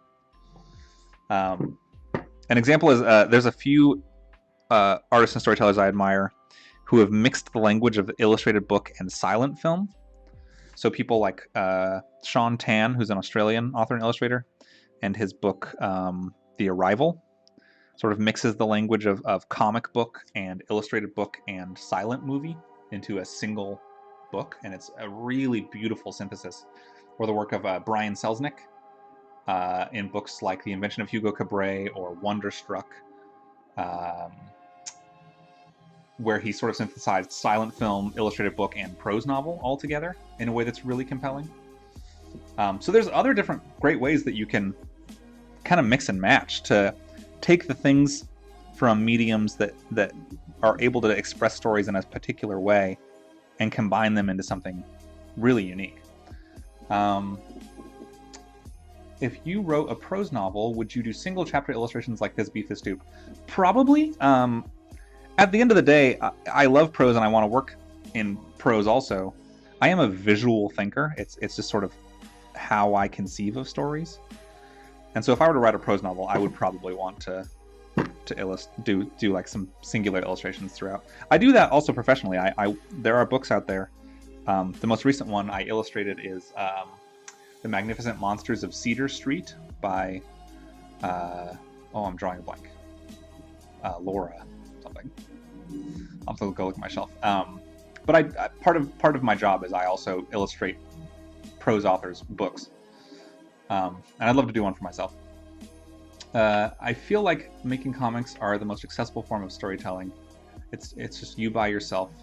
That's true. I mean, like that's one of the things I do love about comics specifically, and I think why there's that, and why I've started working in them is because you can create fully realized visual stories, beautiful settings, intricate characters. You can do it solo if you want to. That's a lot what I like about them. Comics are a very democratic art, democratic art form in that it's sort of open to everyone, and I think that's why you get so many envelope-pushing genre stories within comics.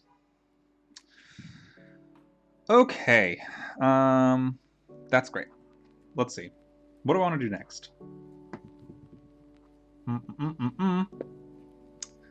want to get all of these bits out of the way. So let's do the snow/stars next. How long have we been going? Let's see. Hour and 20 minutes? All right, we got plenty of time. We've got a few more people I'm seeing that have been logging onto the stream, so if you're just joining us, hello. I'm working on carving a relief print for the holidays. And if you have any questions, feel free to ask them, and I will be keeping an eye on the chat and talking. So, for these little like snowflakes/stars, however you want to visually interpret them, for the circular ones at least, you can just do a gouge because you have a U-shaped gouge. I don't know if you can see that on the screen at all. You have a U-shaped gouge, so I can literally just stab it into the linoleum, twist it, and it will create a perfect circle. And I'm going to do this with a few different size gouges to create a nice variety. And then we'll do a few that are twinkly to kind of give it that starry look.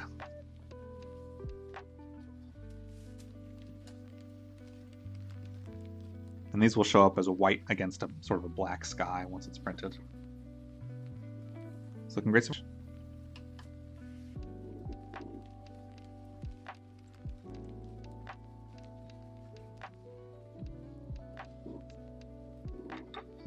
Let's do some teeny ones.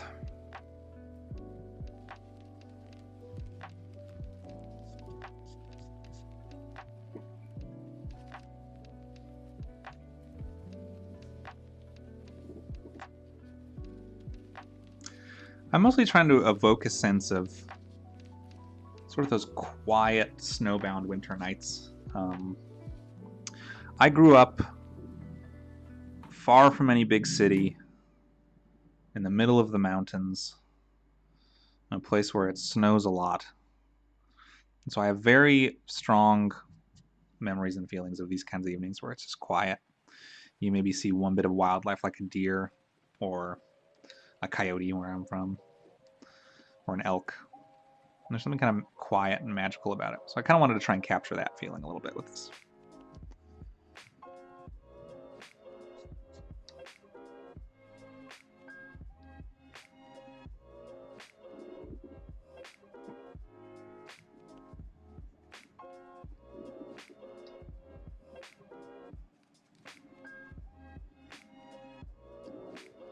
Alright, we're going to do a few bigger ones.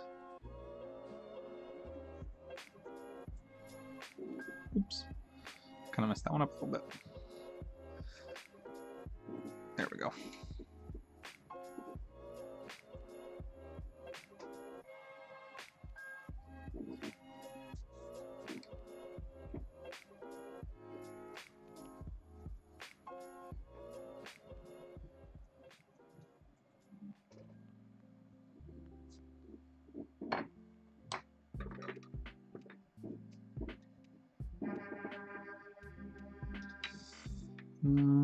Let's do this size. I don't want to do too many here.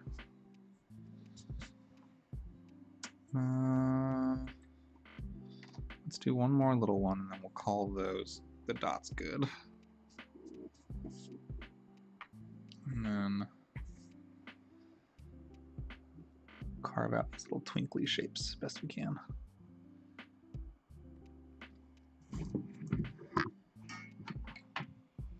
My lino cut, I did it. It was massive. It took me ages. Yeah, I try to work kind of smaller like this, because like I said, this is just mostly just kind of a fun little project on my day off. So I don't want it to turn into this big undertaking. I want it to be pretty casual and light.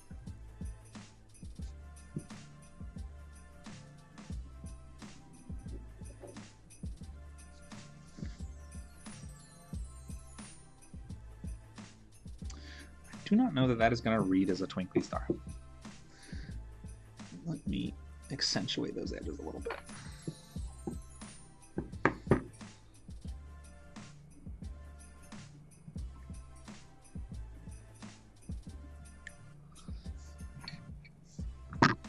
Yeah, I mean, I remember in college I worked on some really, really big linoleum cuts. Definitely not doing that now. Also because I live in a New York City apartment, so I don't have room to be working on things that big.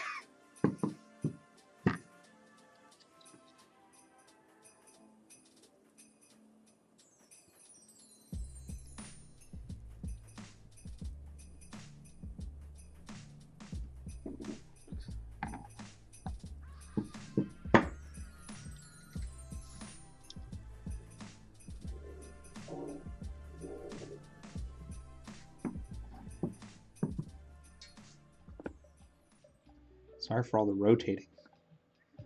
Just gotta get those good angles so I can get the straight, even cuts I want without stabbing myself in the hand.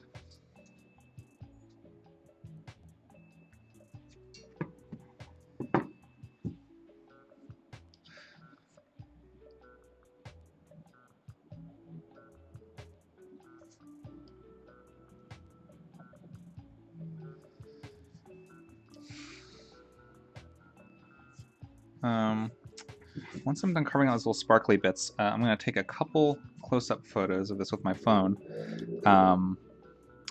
In addition to having access to the video on demand of this stream, I'm going to be over at some point, either this week or next week, I'm going to be putting together a text post with photos on my Patreon, with a kind of a really in-depth kind of step-by-step breakdown of how I made this. So if you would like to see that, and also tons and tons of sneak peeks at works in progress, videos on demand of past live streams that no one else has access to, things like that. Subscribe to my Patreon. It's a nice little community. It's a good place to share my works in progress. You can find the link to it under this video, I believe. The cuts on the fur look like real fur. It's a shame it won't come up on the print. It might. Oh, you mean this stuff? Yeah, I mean, I could. I carved it away. So that it would just come up as pure white. But there's a practice in printmaking that's just called leaving the noise, where you leave this raised enough that it shows up on the print. And I love doing stuff like that. I'm probably going to leave a bunch of that noise like on these snowy hills here in the foreground. I love that texture just for that reason. That there's something really organic about it, so that the art piece kind of ends up looking more like a found object than like, you know, something that was like carefully crafted in recent history. It gives off a really lovely look that I really, really like. Sort of more an organic messiness.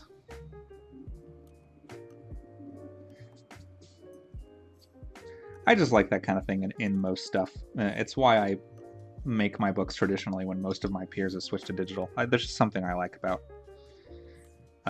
handmade art. I love a lot of digital art, and there's a lot of digital artists who are people who inspire me and I admire. But personally speaking, I really enjoy handmade work. At least for myself, at least for just making things.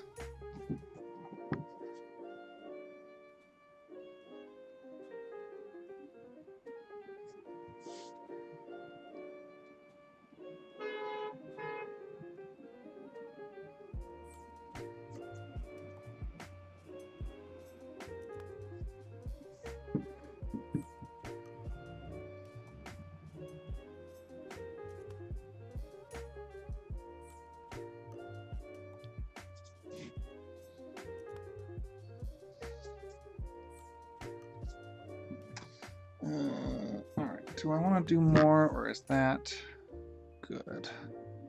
I want to do one over here.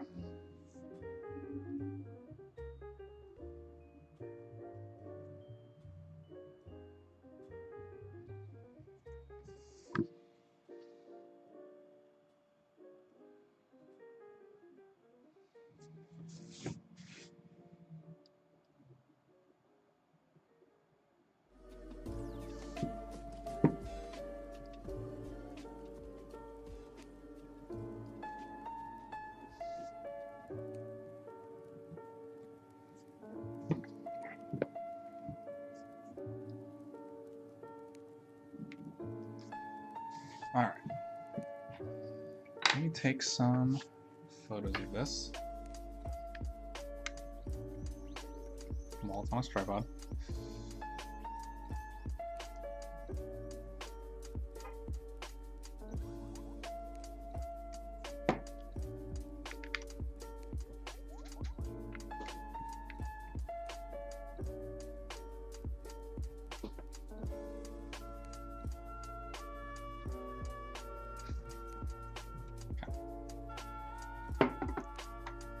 Very good. All right. Don't forget to hydrate, Ethan. Thank you. That's why I have this here. Thanks for looking out for me, chat.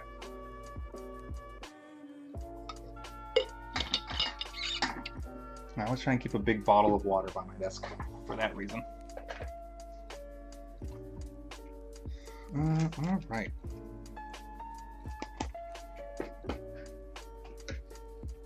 What next?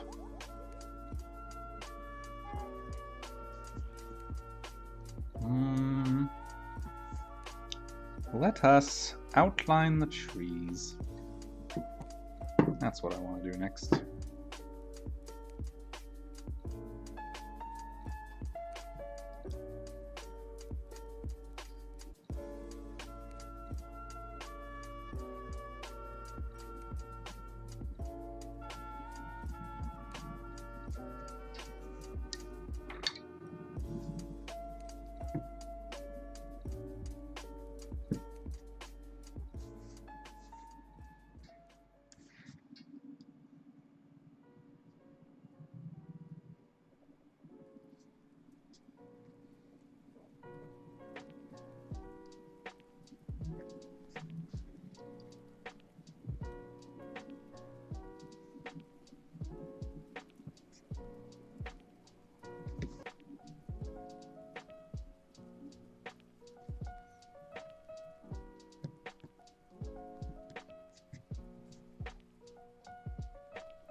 So like I said, you can tell I'm being a little less delicate with this part, because I want them to be kind of more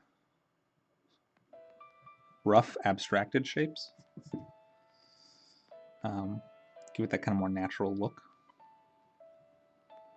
The sort of variety in the kinds of marks I'm making too will help draw the eye to the stag in the middle.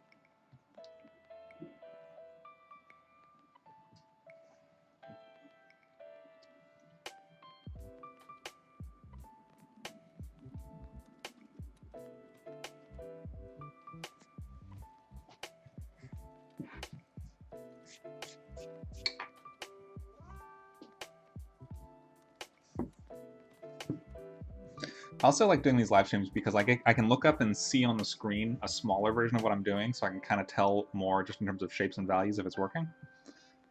It's very helpful.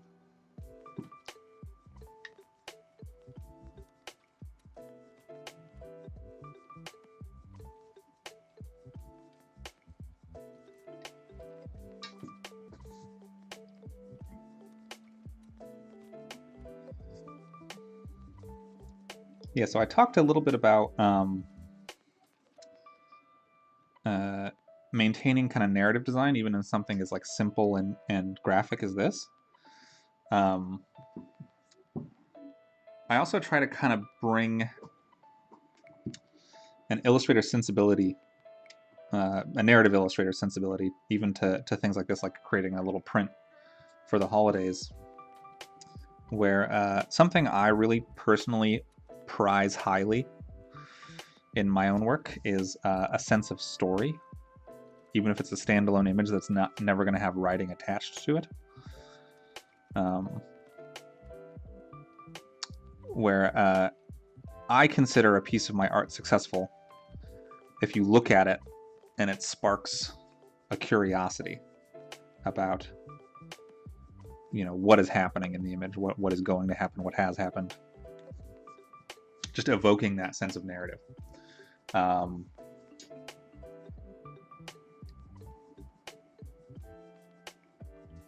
so, you know,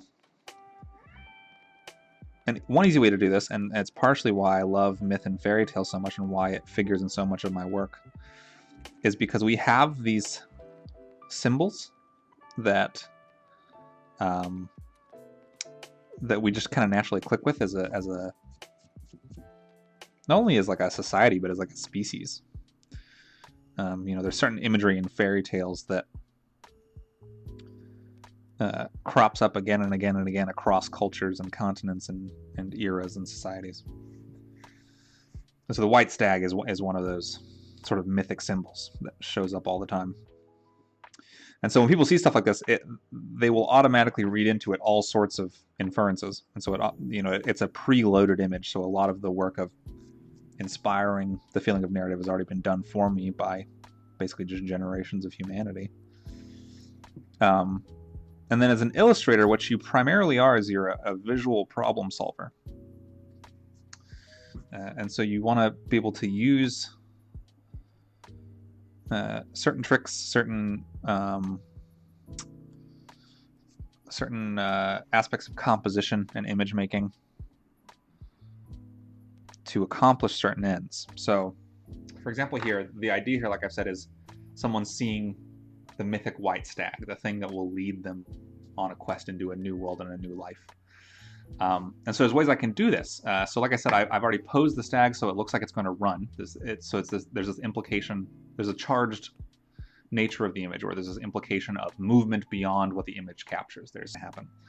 The fact that the stag is in the middle upper bit of the composition, and there's all this space leading down, this kind of creates the visual illusion that you, the viewer, are in this environment looking at this creature who is sort of in the middle distance.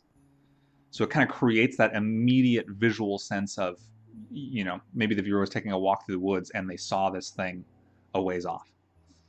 And so by giving this space at the bottom, it invites the viewer to put themselves in the image, and it automatically creates that like sort of charged space between the viewer and the subject that creates that narrative. So even just something as simple as just creating a little holiday card, basically. There are things you can do, even with just a simple image, to create a narrative. Usually narrative happens in a charged space between two people. So a person interacting with an object, or a person interacting with a creature, or a person interacting with, another person, or any combination thereof. And in this case, there's things you can do to make that charged space interaction the viewer and a creature. And then the story happens between them. Myth is seriously a universal language. Yeah, that's why I love working with myth and fairy tale. It really is a universal language. Like, there are iterations of the Cinderella story, the Red Riding Hood story, the Little Mermaid, Beauty and the Beast, across pretty much every language, every culture, every era, with a lot of the same very specific, visual cues. Dresses hidden in walnuts, iron shoes, girls dressed in red, that sort of thing. It's very applicable, and it's a really effective way to tap into your audience's psyche. And it's something we all kind of have a common history with. We all heard a lot of the stories growing up, or when we got older, and we understand those visuals and those images.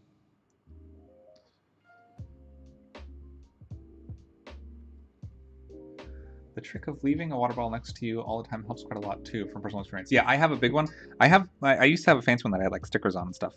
And as part of my preparation for starting a work day, I tie on my work apron and I fill up my water bottle.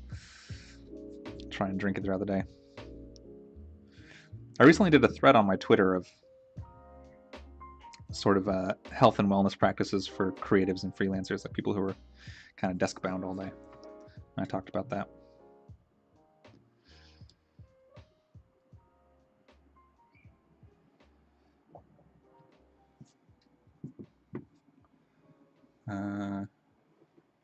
Yes, the oldest Cinderella story is Little Red Slipper, where Fairy Godmother rules Phil American Crocodile as Egyptian. That sounds great. Yeah, no, I don't doubt it. And even again, that's only the oldest recorded one, the oldest one we have written down. Fairy tales and myth are natively oral stories. And it is not only likely, it's almost certain that there are versions that predate that. We may have versions of those stories that go back to as long as societies have existed. Definitely pre-writing. And so we have this history that we keep reiterating. And so it's really fertile ground for storytellers to tap into, and that's why we keep doing it, is because we as a species gravitate to these symbols and these narrative structures. Because they sort of tell us things inherent about our society that have always kind of been true just based on our nature as a species. And they get adapted to suit the time and suit the intents of the storyteller. And that's fine, that's part of the tradition.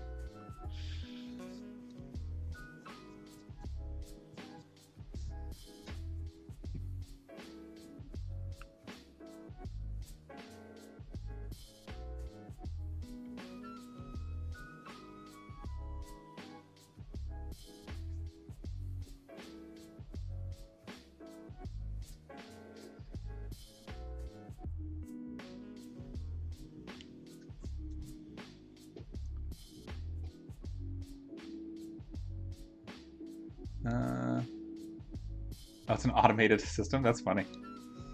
That's cool.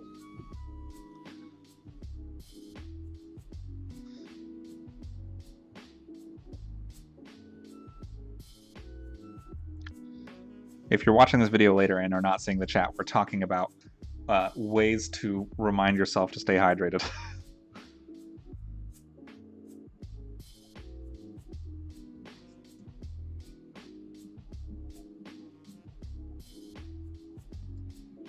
For all those who you will be watching on the video on demand.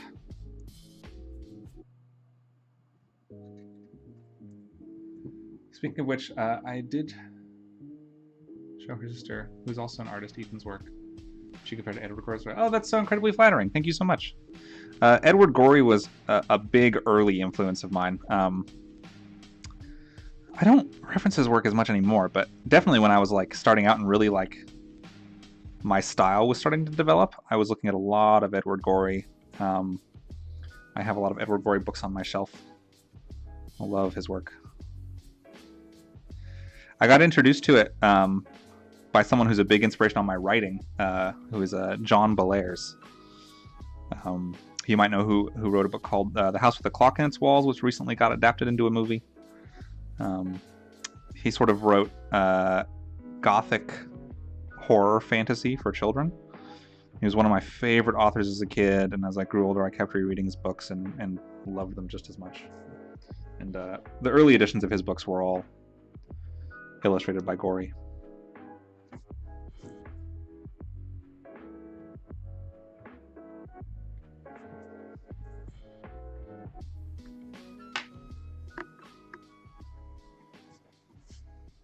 Once I get to the trees on the other side, I'm going to do a little video for TikTok.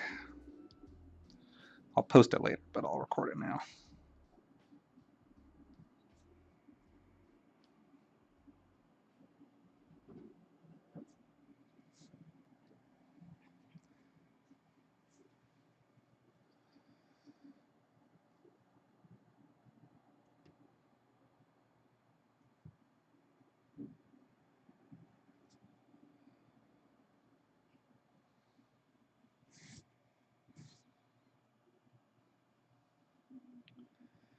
These trees I'm carving right here are in the far background, so they're mostly just going to be dark silhouettes, but I'm going to add little lines just to convey that tree texture. Uh-oh. There we go. Chat disconnected for a second. Currently working on writing my first ever D&D campaign, and it's drawing heavily from myth, folklore, and Studio Ghibli. I will totally now be adding a white stag somewhere in the world. Oh, that's great. Yeah, it's a great hook for a D&D adventuring party to chase a white stag. Perhaps it leads them somewhere new or into an encounter.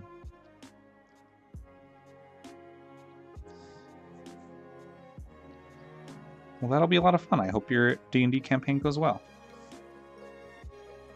I'm actually running a Monster of the Week game for some players. It's a slightly different system from D&D, but it's similar. That is very inspired by John Bellairs. It's sort of a dark fantasy horror game. Oh, I was gonna record, I forgot. Here, I'm gonna scoot you guys for a sec here. Watch from the top down for a minute. And then I'm gonna record. Sorry about the things cutting in and out. My internet at my apartment's not been great lately for some reason. Ooh, see that slip? Almost messed up the image. That's why you gotta control your cut.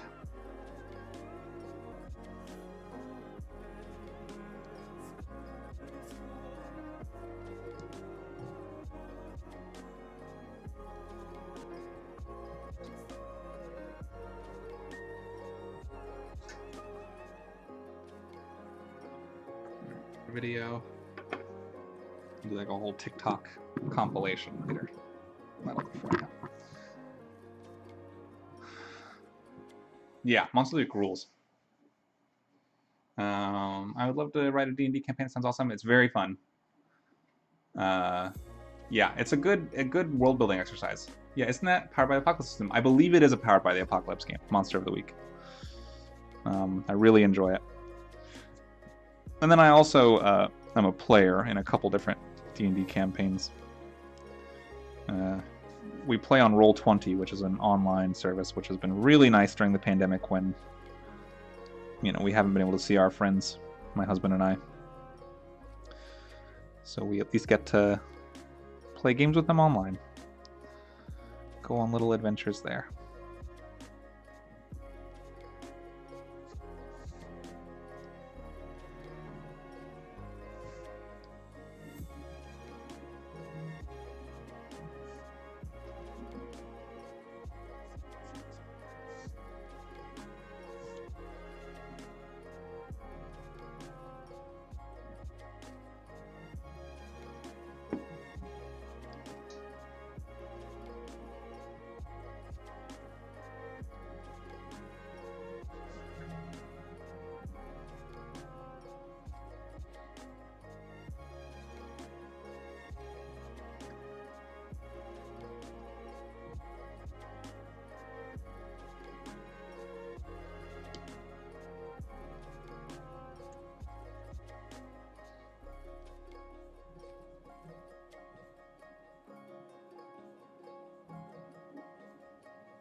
Sort of trying to just make some sort of chaotic marks to kind of suggest like undergrowth.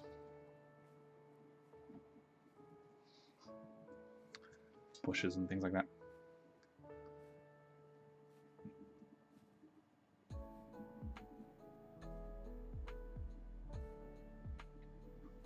Yeah, Roll20's been great. Who are you playing right now? I assume you mean in terms of like character and class. In D&D, I'm playing 2 campaigns with the same group of people. We kind of trade off weeks on what story we're doing. In one, I am playing a necromancer warforged, so a big robot necromancer, named Ezekiel Chant. He was a human once, but now he's a skeleton in a robot body. And then in the other game, I'm playing a turtle, which is just like a big anthropomorphic turtle. He's a bard.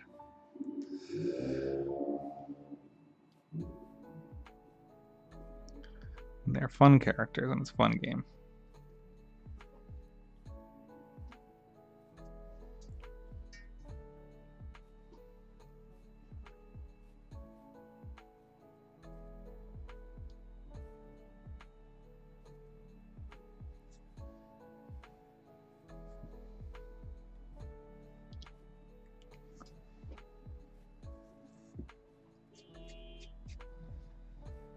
It's looking pretty good.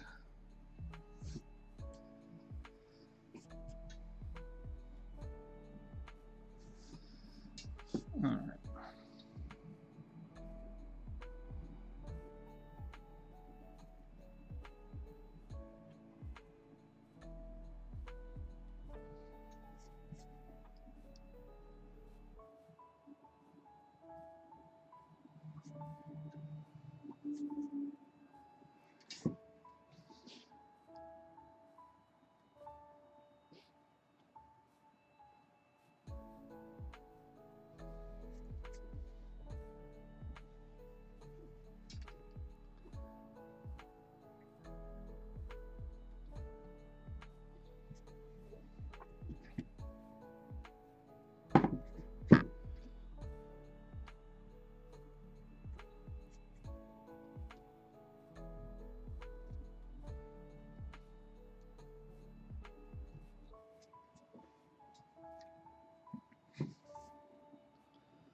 Okay.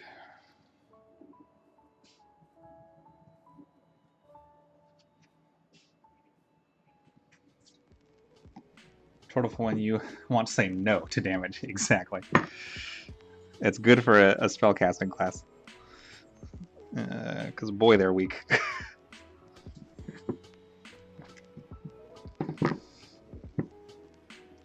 Yeah, they're fun games, though.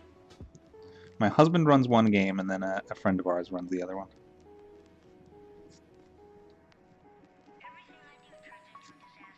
That's also another example, by the way, of like engaging in narrative in a story form that I don't work in.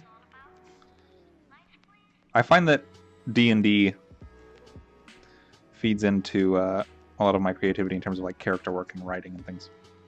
It's influenced how I write, especially stories with like big casts, and obviously it influences things like The Legend of Brightblade, which is about bards on a sort of high fantasy journey, which is a very sort of D&D concept to begin with.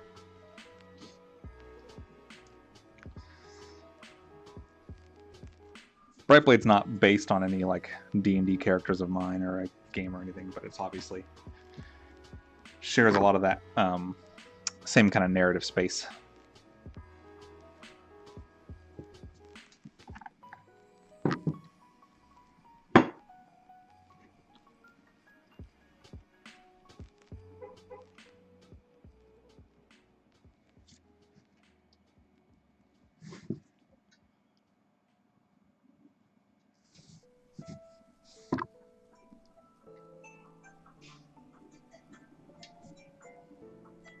Excuse me for a second. My husband has an alarm going off.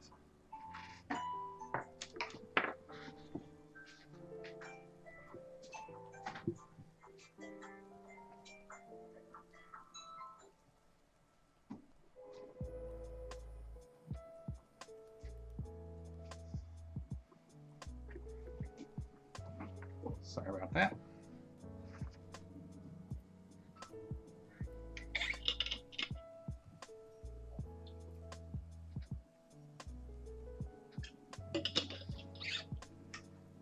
Oh, we're truly coming up on midwinter. The sun's already going down.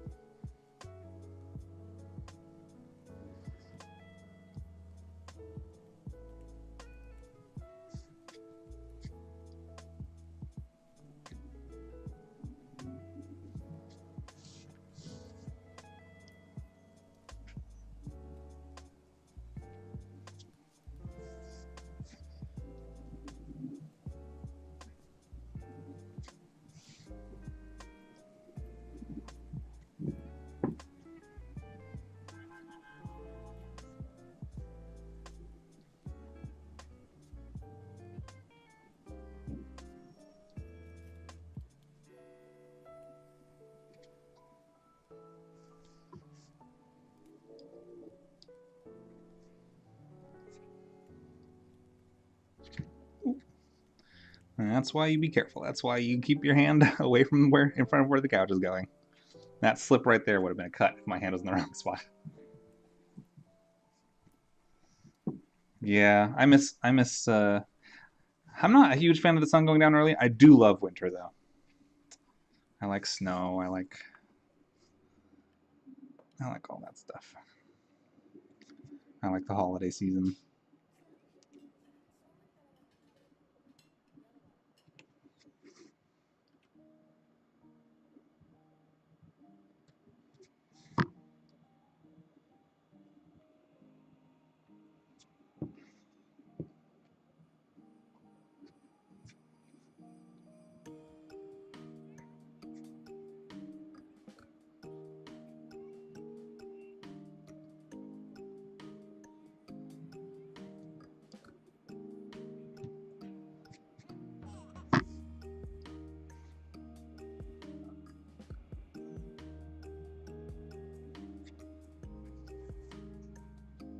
Speaking of the sun going down, what are you using as a light source right now?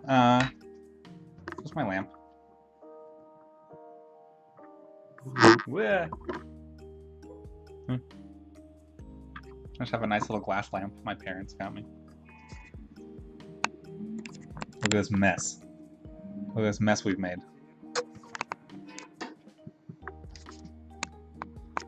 I have the I don't know if you can see it, I have the doggy gate up on the bedroom so that my dog can't come in here because he would try and gobble up all these little linoleum scraps that I'm sending everywhere.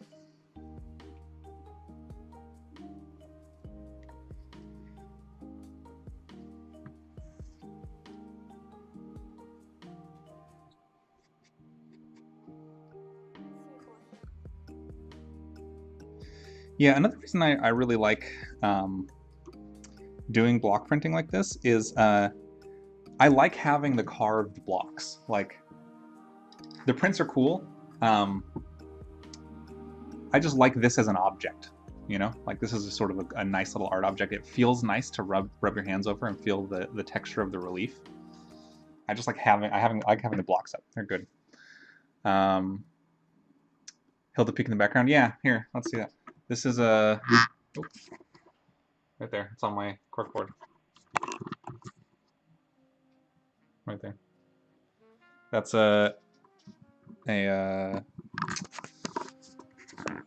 that's another printmaking technique. Shoot.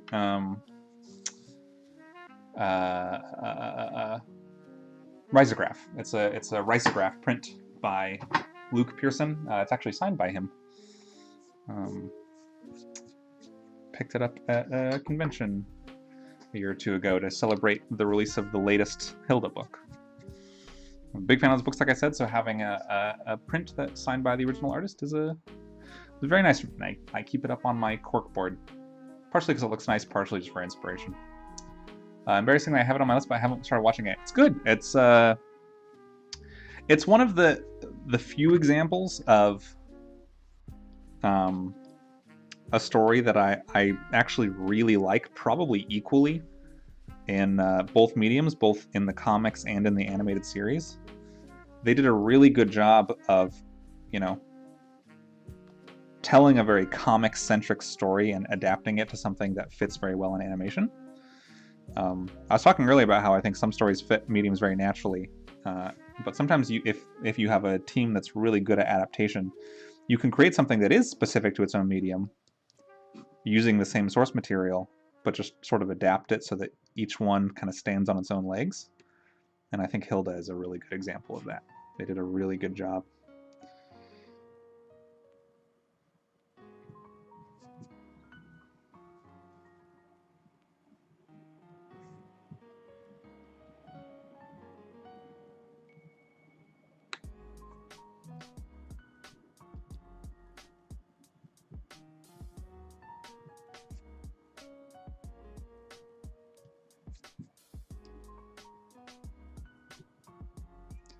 Plus, you know, it's a series about, you know, fairy creatures and, you know, trolls and things like that. So it's obviously a thing that I'm engineered to enjoy, basically. I love those kinds of things. As anyone who's familiar with my work knows, just put good fairy tale trolls in your stuff and I'm pretty much guaranteed to like it.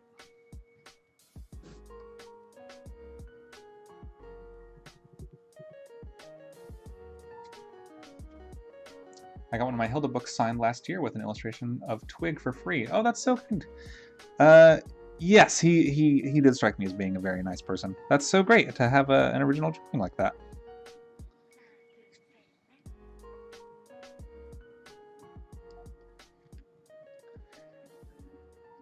Yeah, he doesn't make it out this way too often. I believe he's UK based.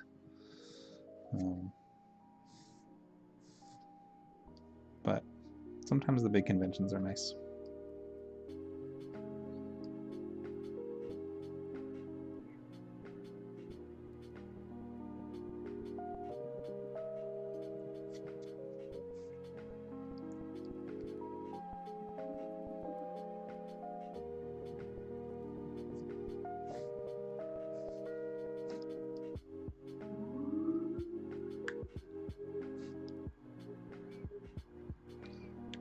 Uh-oh, sounds like we're about to have sirens blasting past here. We'll see if they end up coming this far down the road outside.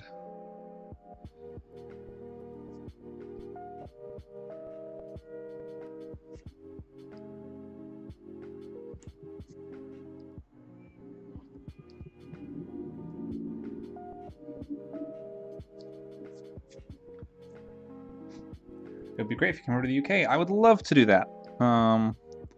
I have not yet gone to the UK in any sort of professional capacity. I've been as a tourist once, but I would love to come out to do a signing tour or conventions or whatever. I hear great things about Thought Bubble, the convention that takes place, I think, over in Leeds. Yeah, maybe once Brightblade is out. I'm not sure what distribution looks like in the UK for that, but maybe I'll have to get a box of books and do a convention or two over in the UK.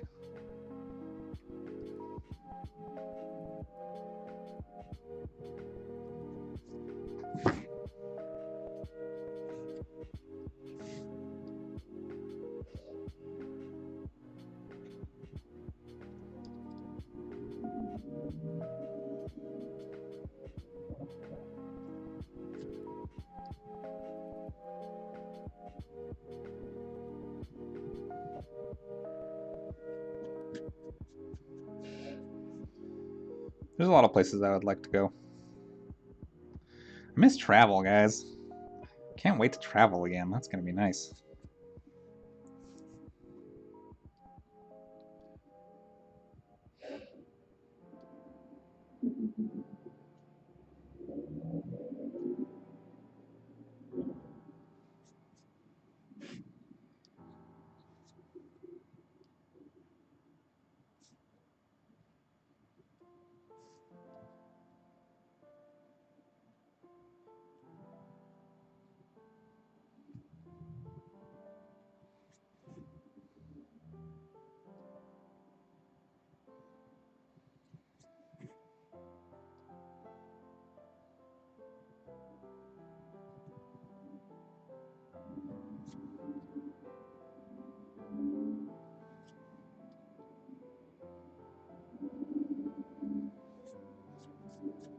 Thought Bubble is my closest. I live really close. It's fantastic. Awesome. Cool. I mean, like I said, I have a lot of peers who work in comics and animation here stateside who live, here in New York and elsewhere in the United States who love Thought Bubble. They go every year that they can. So I've had it recommended to me highly.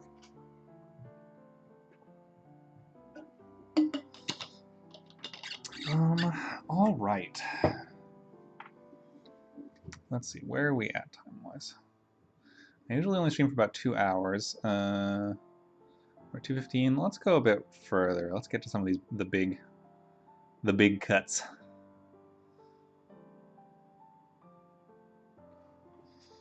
What do I want to do next? I guess since we have the shape of that established, I can go ahead and do background stuff. So let's do that. I'm gonna bust out my big gouge. I'm actually gonna shift you guys over here.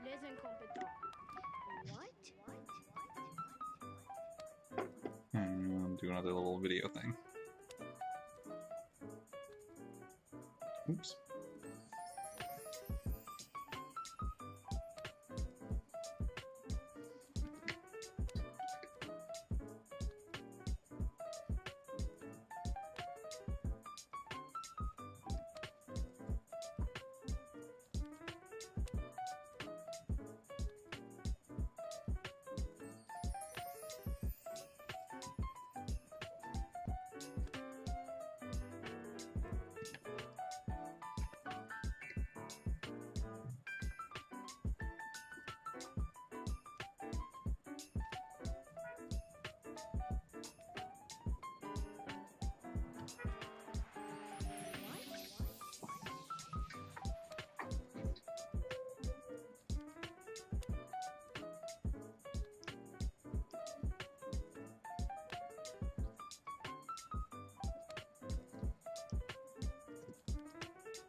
So I'm trying to do like a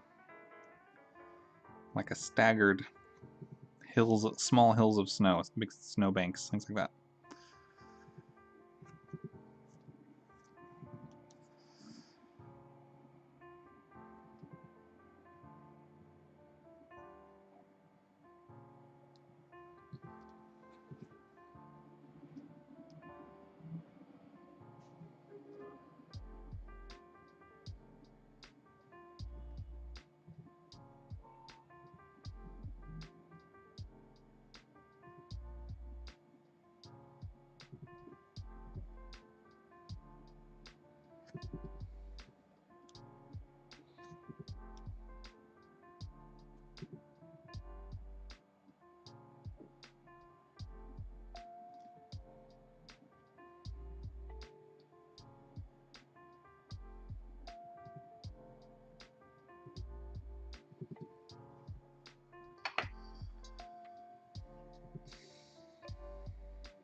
This is the part that's really satisfying, where you get to kind of carve away these big chunks.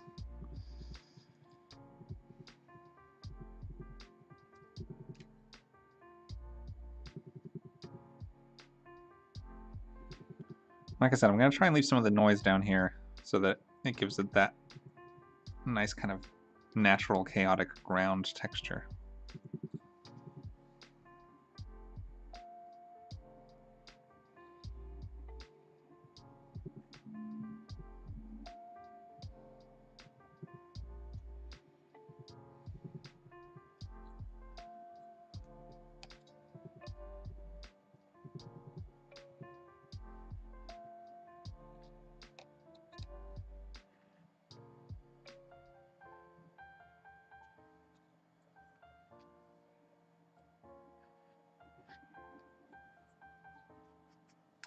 George Corona. I don't think I have heard of. Tommy says, I've recently got into an artist named George Corona. Or Jorge Corona. Unfortunate name for his period, yeah. I wonder if you had heard of him. I don't think I have. I'll have to look him up.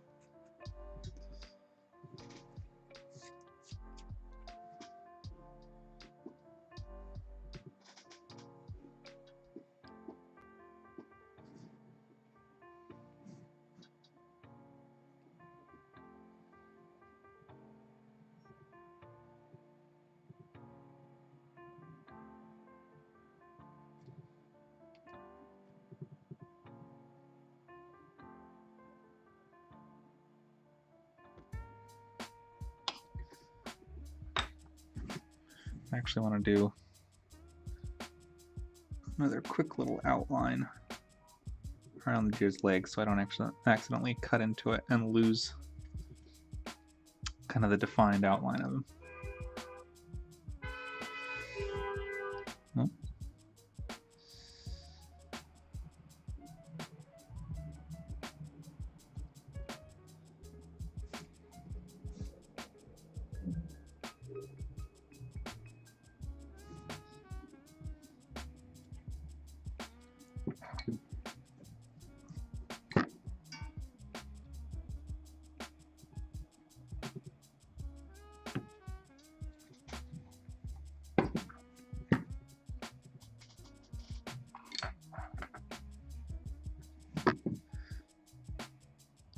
So you can really start to see like how this image is going to print once it goes on. Like I said, it's looking like we're probably not going to get to actually printing on stream today. If I have time in my schedule, I'll try and do a stream where I'm just pulling editions of prints. But either way, like I said, I'm going to be posting a video on social media of me pulling a test proof or two, so keep an eye out for that.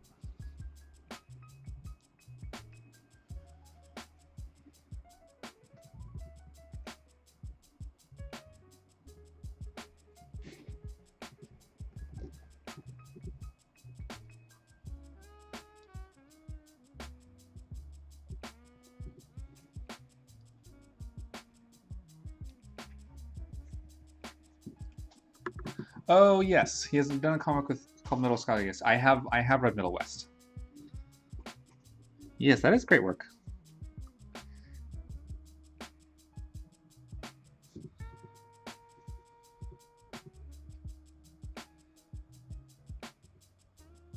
Ooh, almost broke that line. Almost chipped that linoleum off by mistake. I don't think you could see it on the stream, but that was a close one right now. The line on his leg right there almost fractured.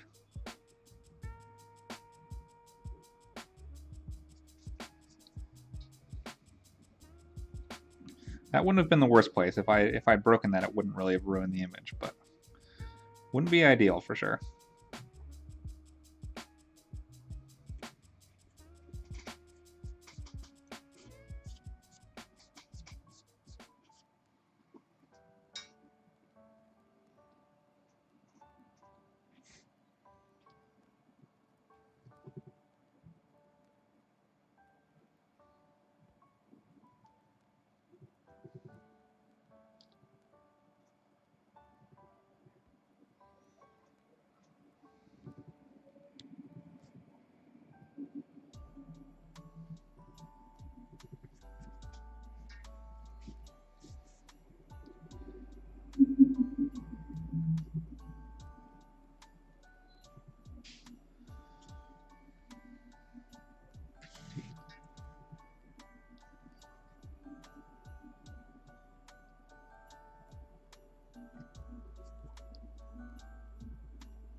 Another reason I'm wearing glasses right now is because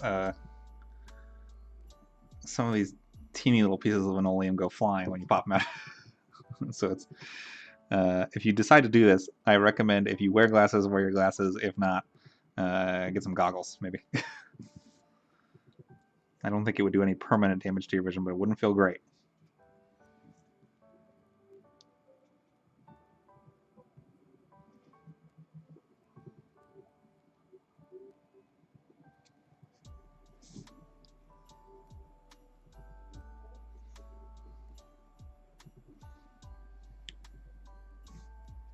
Okay. Back to the big bits.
All right, I'm going to, let's see, where are we at? 226? All right, I'm going to finish carving this little hill here. And then as soon as that's done, I think I'm going to call it for the stream. I need to take a break and walk my dog and whatnot. Then, like I said, I will be posting a video once this is done of pulling a test print.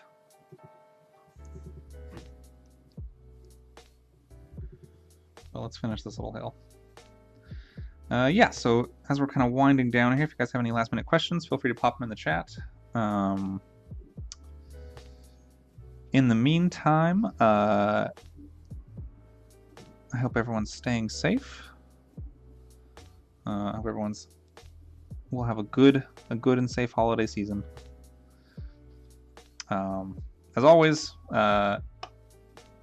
if you want to see more video on demand live streams and works in progress, subscribe to my Patreon. The link is below this video.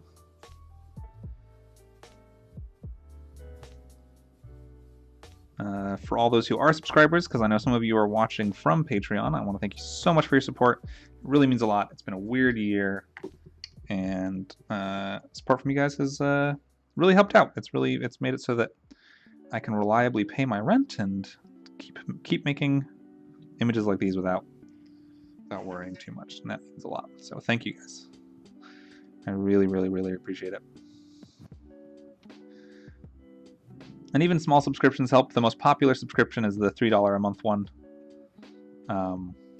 That's the main tier. I'm kind of slowly emphasizing that one because it's nice, it's small, it's got some good stuff. All right, we'll keep that there for now. So you guys can see where it's going to kind of go from here. I'm going to carve in the rest of the whites for the snowdrifts, and then a few white snowbanks on the trees, and then that's basically it. It'll take me maybe another hour of carving. But thank you guys so much again for joining. I will be posting the final image also of this once it's done, as well as videos of me doing the actual printing process. So you'll even if we're not doing it on stream, you guys will still get a chance to see what I'm doing. If I have time in the comics making schedule, I'll try and do a live stream where I'm actually pulling the prints on live. But in the meantime, thank you guys so much for joining. It was so great to chat with all of you. Stay safe, have a good holiday season, and I will see you all soon.